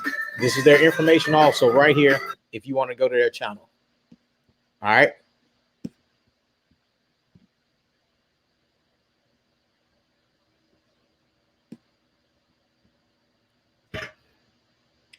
All right, let me see.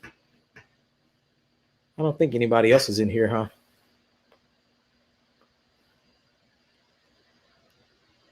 I'm ending at 2 hours and 15 minutes anyway. I got about 15 more minutes in here, and then I'm gonna shut it down for the night. Thank you all for everyone that's been here, and I see some people connecting here, which is a great thing. Let me see. This is what Judy said. She says, embracing everyday realities, which is myself. I don't know why I read that.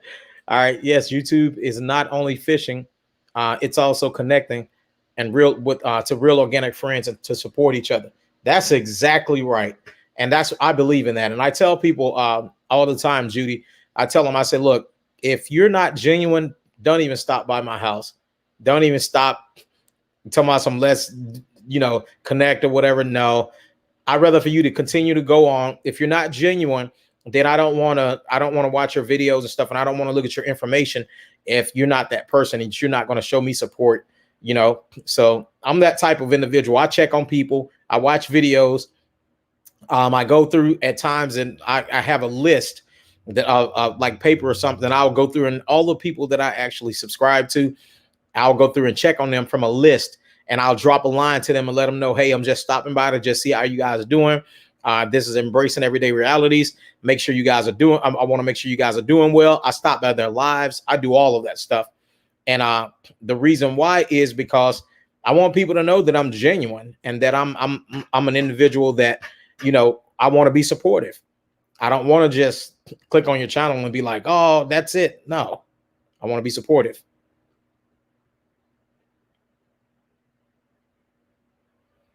Oh, yeah.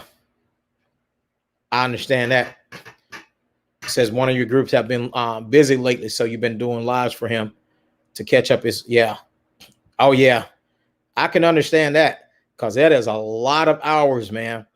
That is a lot of hours. But, I mean, thank you for stopping by, man, and just, being supportive. I appreciate you a lot. I really do. Thank you for stopping in. And like I said, let me see.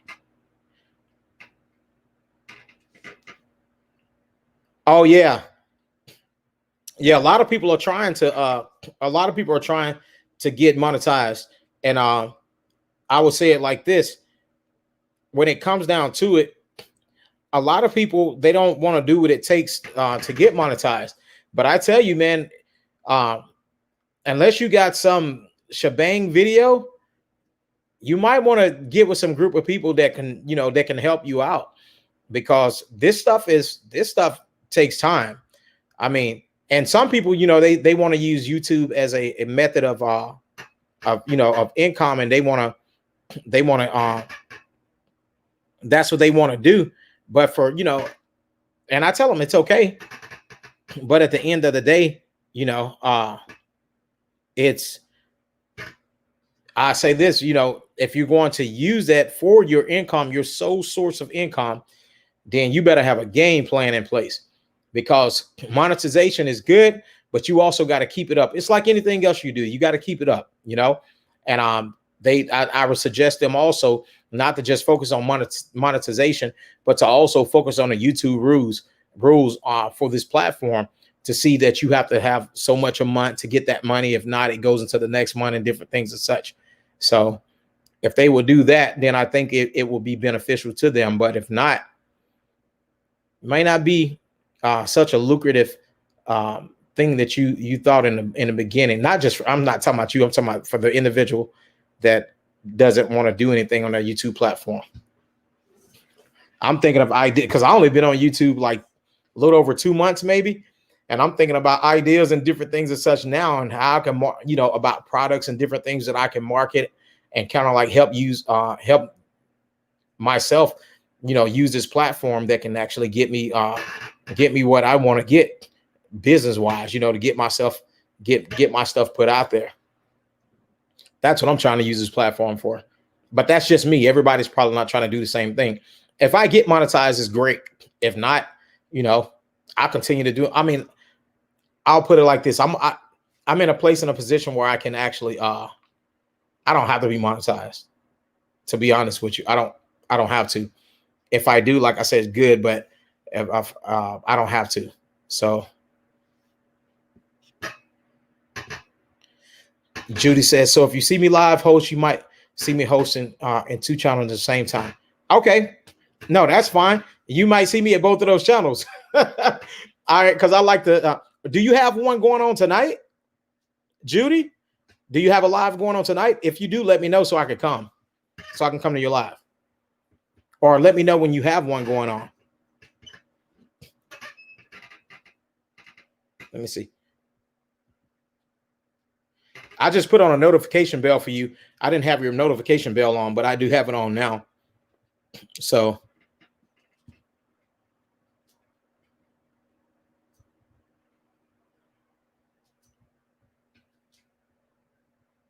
oh, okay.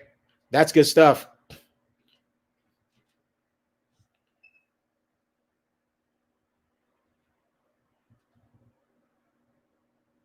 Yeah, I got your bell on, so I should catch your channel tonight. Your monitor, like not your monetization. You say you've been monetized 2 months. Been doing YouTube for 4 months. Maybe I'll get there in 2. Maybe I'll get there, Judy. Maybe I'll get there in 4 months. I don't know. You did it, so it's possible. It is possible.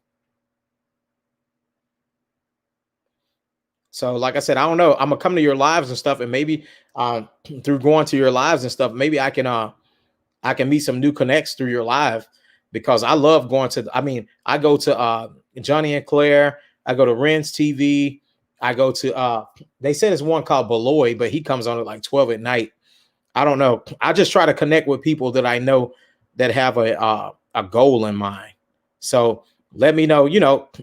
Let me know if if your channel is that type of channel that gives support, man, and I will be a part of it. I definitely will be a part of it, because I like I said, to see the individuals that are trying to grow. And if you're that person, let me know, man. I'll be okay. Let me see. I don't do lives on Saturday or Sunday. That's my days off. No, that's understandable. So you do Monday through Friday? If you do Monday through Friday, like I said, and then do me a favor, let me know what's your time frame. I think you said something else. Okay, Monday to Friday, I do live 8 p.m. Florida time. Okay. I thought I came to your live before.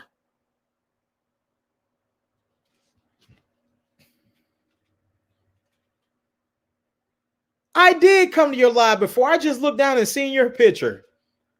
I have been to your live before. Sure have. Yes, I have. Yep, I sure did. But I'm going to tell you what happened. I came across your live by accident, and I subscribed to your channel, but I was kind of like, well, I was like, I don't know really. And I went to research some other channels and found some different channels. So there were actually Filipino individuals also. And I never came back to your channel, even though I was subscribed to it. And so when I just looked down and seen your picture, I'm like, wait a minute. So I have the notification bell turned on, and I have been to your live before, because I think you have it set up with like a microphone and all of that stuff.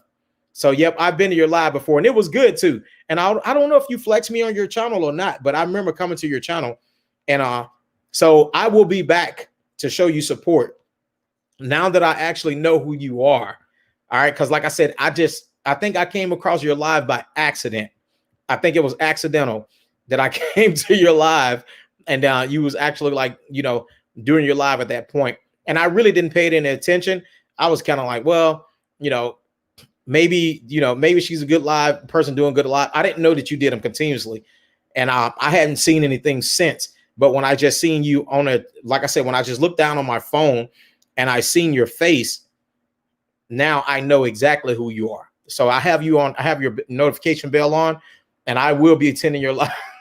I will be attending your lives. I'm telling you right now, I'll be attending your lives. You may see me every week. I might do you, Johnny and Claire, and Renz, because Renz, he comes on about 10:30, and I usually attend his live.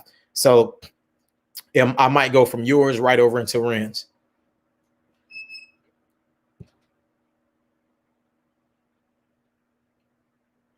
Yes, yes, I do know Rob, and I attend his lives early in the morning also. He is super hyper. He has a live. I went to one of his lives the other day, and I don't know if I don't know what was going on, but man, he had like 285 people in his live the other day.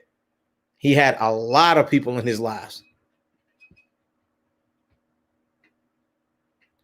Yeah, I may have, man, because sometimes when it comes down to it, sometimes at times I'm supposed to be getting some sleep so I can go to work, but sometimes I fall asleep because I was up the other night really late on Ren's TV, and I think he flexed my channel or whatever, but I fell asleep, and I apologize. I have to apologize to him for that, but I was so tired, man. I was so exhausted, and but yeah. I'll come by, like I said, to show my support and to meet other individuals. But I have a lot of Filipino individuals on my that I'm actually like subscribed to and that's on my team. And I always, like I said, I'm the individual that I try to make sure I get back with everybody. Because I want to be, like I tell you, I want to be genuine. I want to show them that it's not all about just clicking on the channel. It's about going back to those channels and stuff and make sure those people are supporting you. And that's what helps you get built. I went from, like I told people, a lot of people, when they see my channel, they said, hold on, you only been on YouTube about a little over 2 months. And I said, yeah. They were like, how did you get 1,300 subscribers already? And I said, because I visit multiple communities. I don't just sit there and wait for everybody to come to me. Okay, let me see. She said, Rob Black. Yeah, he knows me. And that's what he learned the word. Oh, yeah. Okay. No wonder he always saying, Ayan. Yes. Yeah. Because when I go to Renz always say, he talks really fast and he says, Ayan. And so when I greet him now, when I greet him, when I go to his channel, he knows, and he just laughs because I say Ayan. But I also do the same thing with Claire. And a lot of what I started doing with Claire also is I got a thing that I use on Google, and I take I'll type out stuff in English and it'll translate in Tagalog. And so we go back and forth sometime on like their channels using Tagalog and stuff. And I know people are like, what in the world is he talking about? But I speak to them in their own native language. And but like I said, I know what I've already typed to them in English, and they laugh so hard, and they're like, "What? You speaking Tagalog now?" I'm like, "No, that's Google."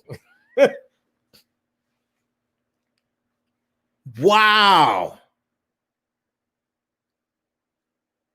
that's crazy. How did you keep up with all those people on your live? That is crazy. That's awesome, though. That's a lot of people, Judy. That is a lot.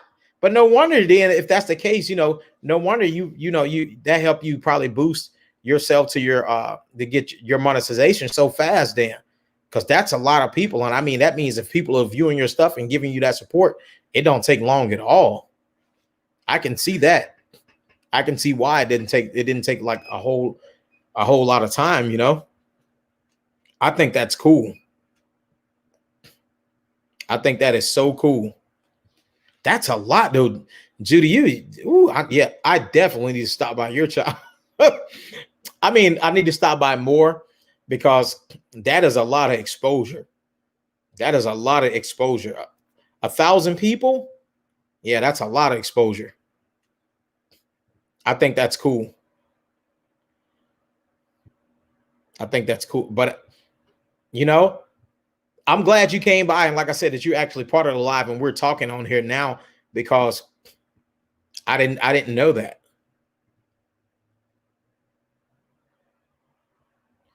Yes, I did notice he did change up his music.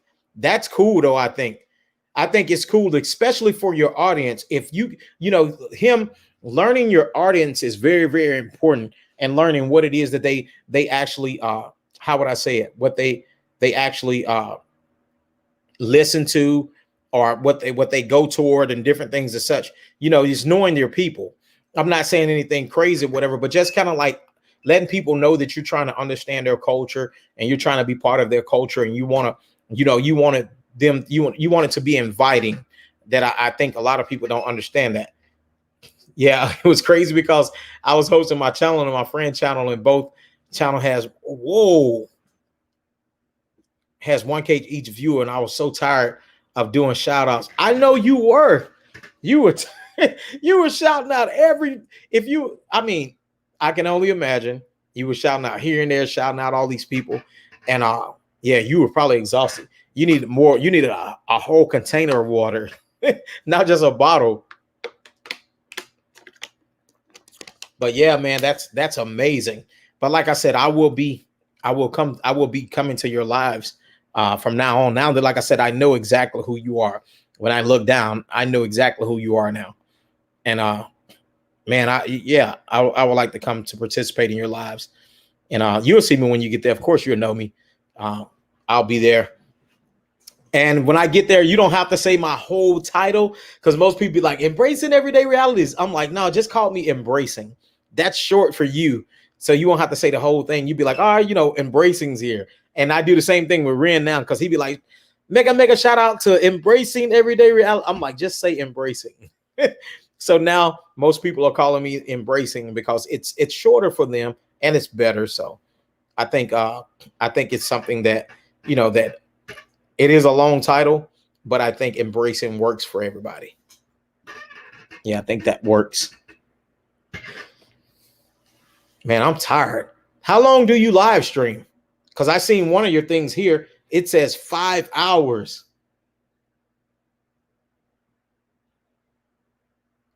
Is that normal for you?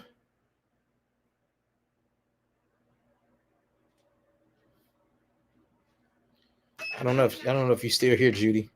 If you are, then it's good. If not, I understand. See. Yeah.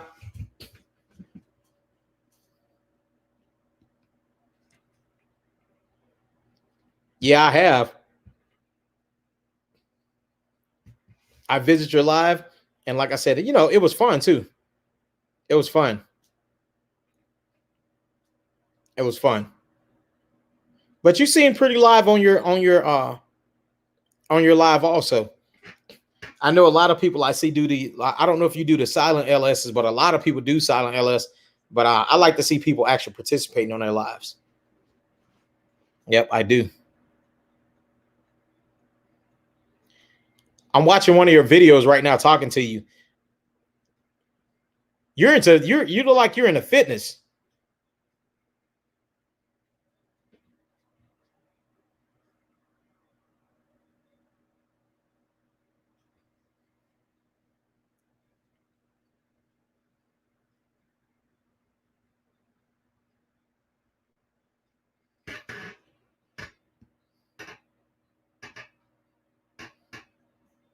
Oh, okay. You just do 3 hours now. You go to the gym a lot.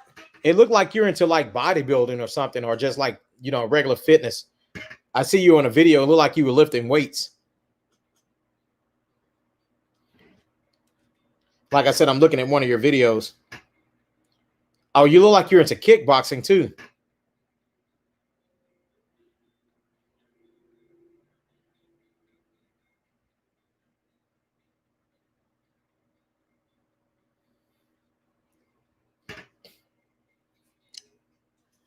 That's you, Judy.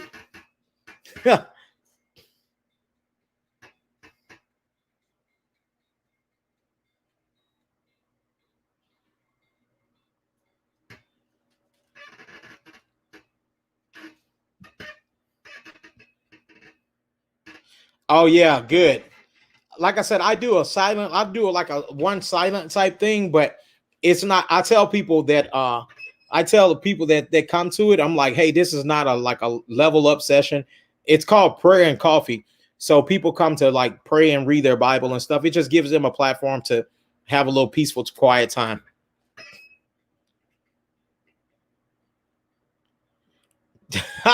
You said you used to be a fitness addict, but you just work out in your garage now. That's good. I still go to the gym. You look like you used to work out a lot, so that's why I asked you that, because it looked like on a lot of your videos you were either lifting weights or you were in a gym, like doing some type of like kickboxing or something like that, some type of aerobic exercises. So that's cool. That is really cool. I don't know, because I go to the gym a lot, so I like going to the gym.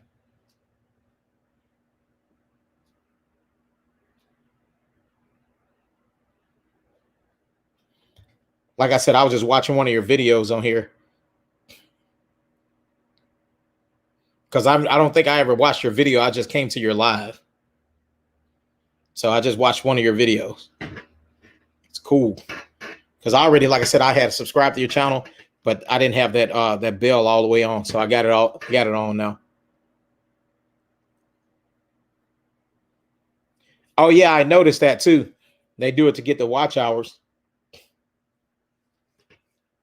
But I guess, some people got to do what they got to do, right?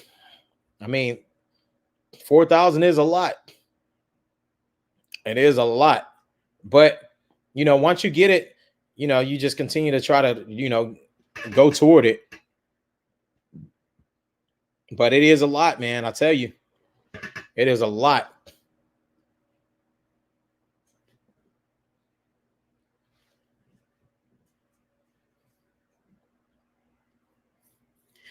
So are you trying to get is this the only channel that you're trying to get monetized, the one that you have now? Or are you trying to do another one for yourself? Because with that amount of people, it seemed like it won't take you long at all to do a second one. Seemed like it will take you a short period to do a second one. And depending on what it is that you wanted to do, though.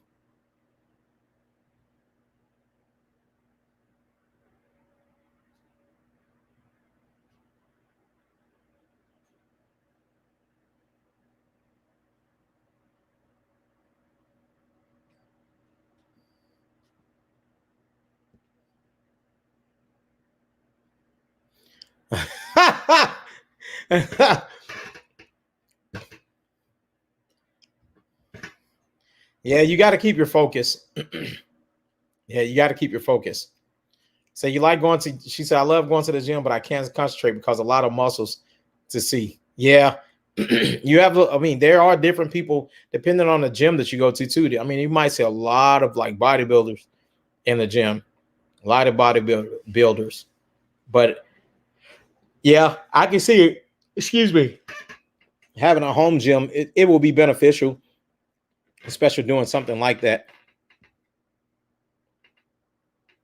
Oh, okay. That's the only channel you want to monetize. I can understand that. But yeah, you should be getting like still good hours doing, and then like I said, the people that you're actually doing stuff for probably good views and stuff also. Do you work, or is YouTube the only thing that you do?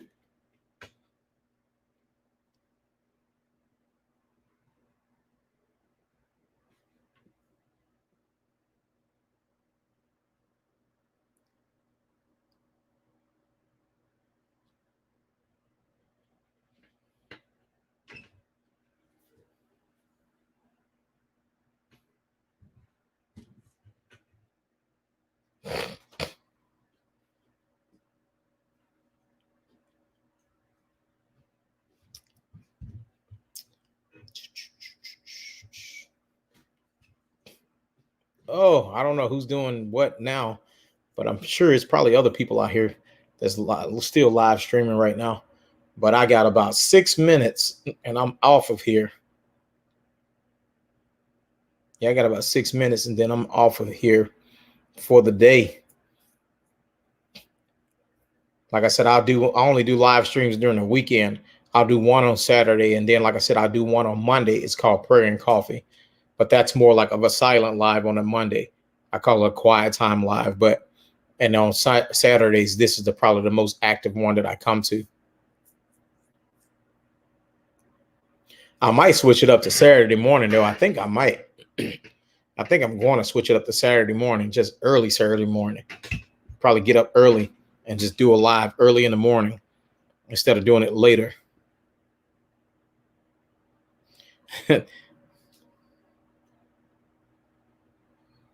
Yeah, I see your comments. You said you keep telling yourself to focus, but it's so hard. And I know you're talking about the gym here. And then I see you said only YT. I work in my garden. Yeah, I mean, you guys. I mean, you say you grow like pineapples and stuff, right? And that's cool. You know, especially like growing your own foods and different things and such. I think that's cool. I think that's something that that people need to learn to do more of. And you say you're in Florida. I think your comment said you're in Florida right now, because majority, a lot of people I talk to, like the Filipinos, they're in the Philippines, but I've seen a few of them here in the U.S. I think one said they were in Alabama, Louisiana. I know Johnny and Claire is in New York, and I think you said you're in Florida, if I'm right, Florida. Yeah.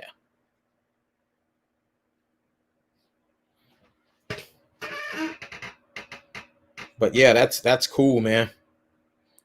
Like I said, I think it's cool just to kind of like, connect everybody.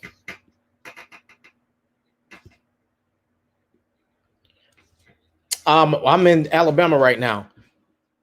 I'm not from here. I'm actually from Mississippi, but like I said, we're military family, so we move around a lot.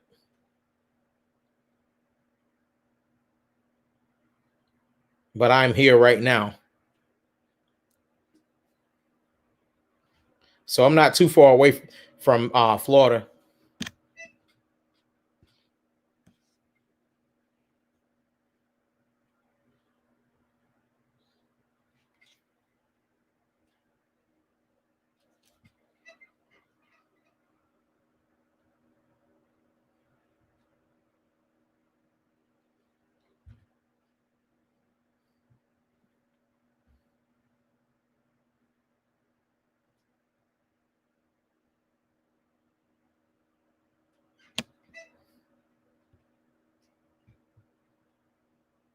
Yep.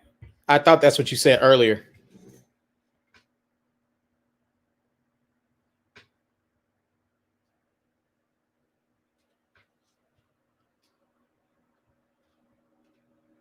How do you like it here in the States?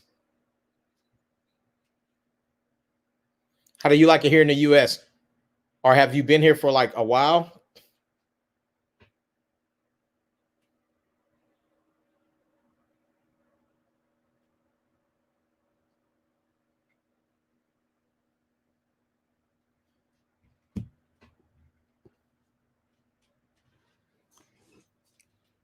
How long have you been here?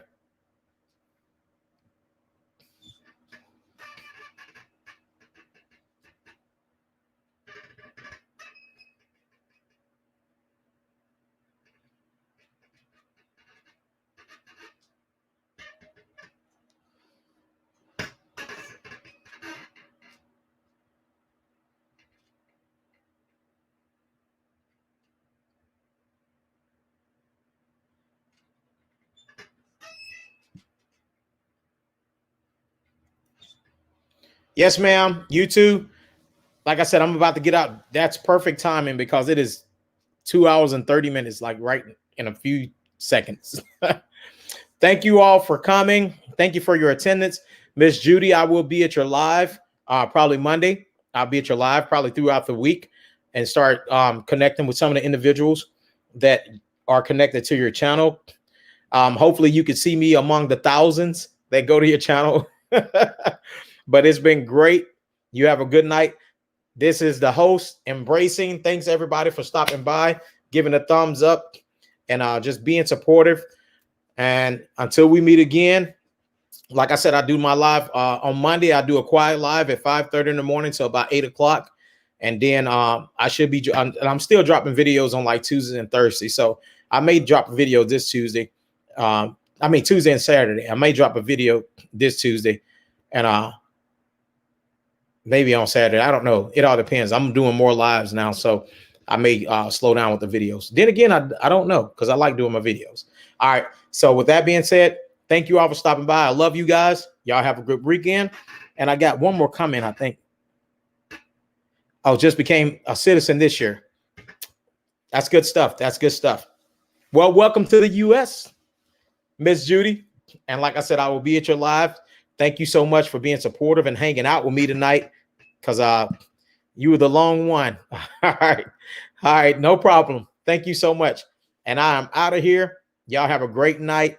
And I will see you on the live and everyone else. Hopefully, like I said, hopefully I can bring more people to your live, man, because I'm connected with a lot of people, but you already got a lot. So I need to get connected with them. All right. Thank you so much. Y'all have a great weekend. Love you guys. All right. And I'm out.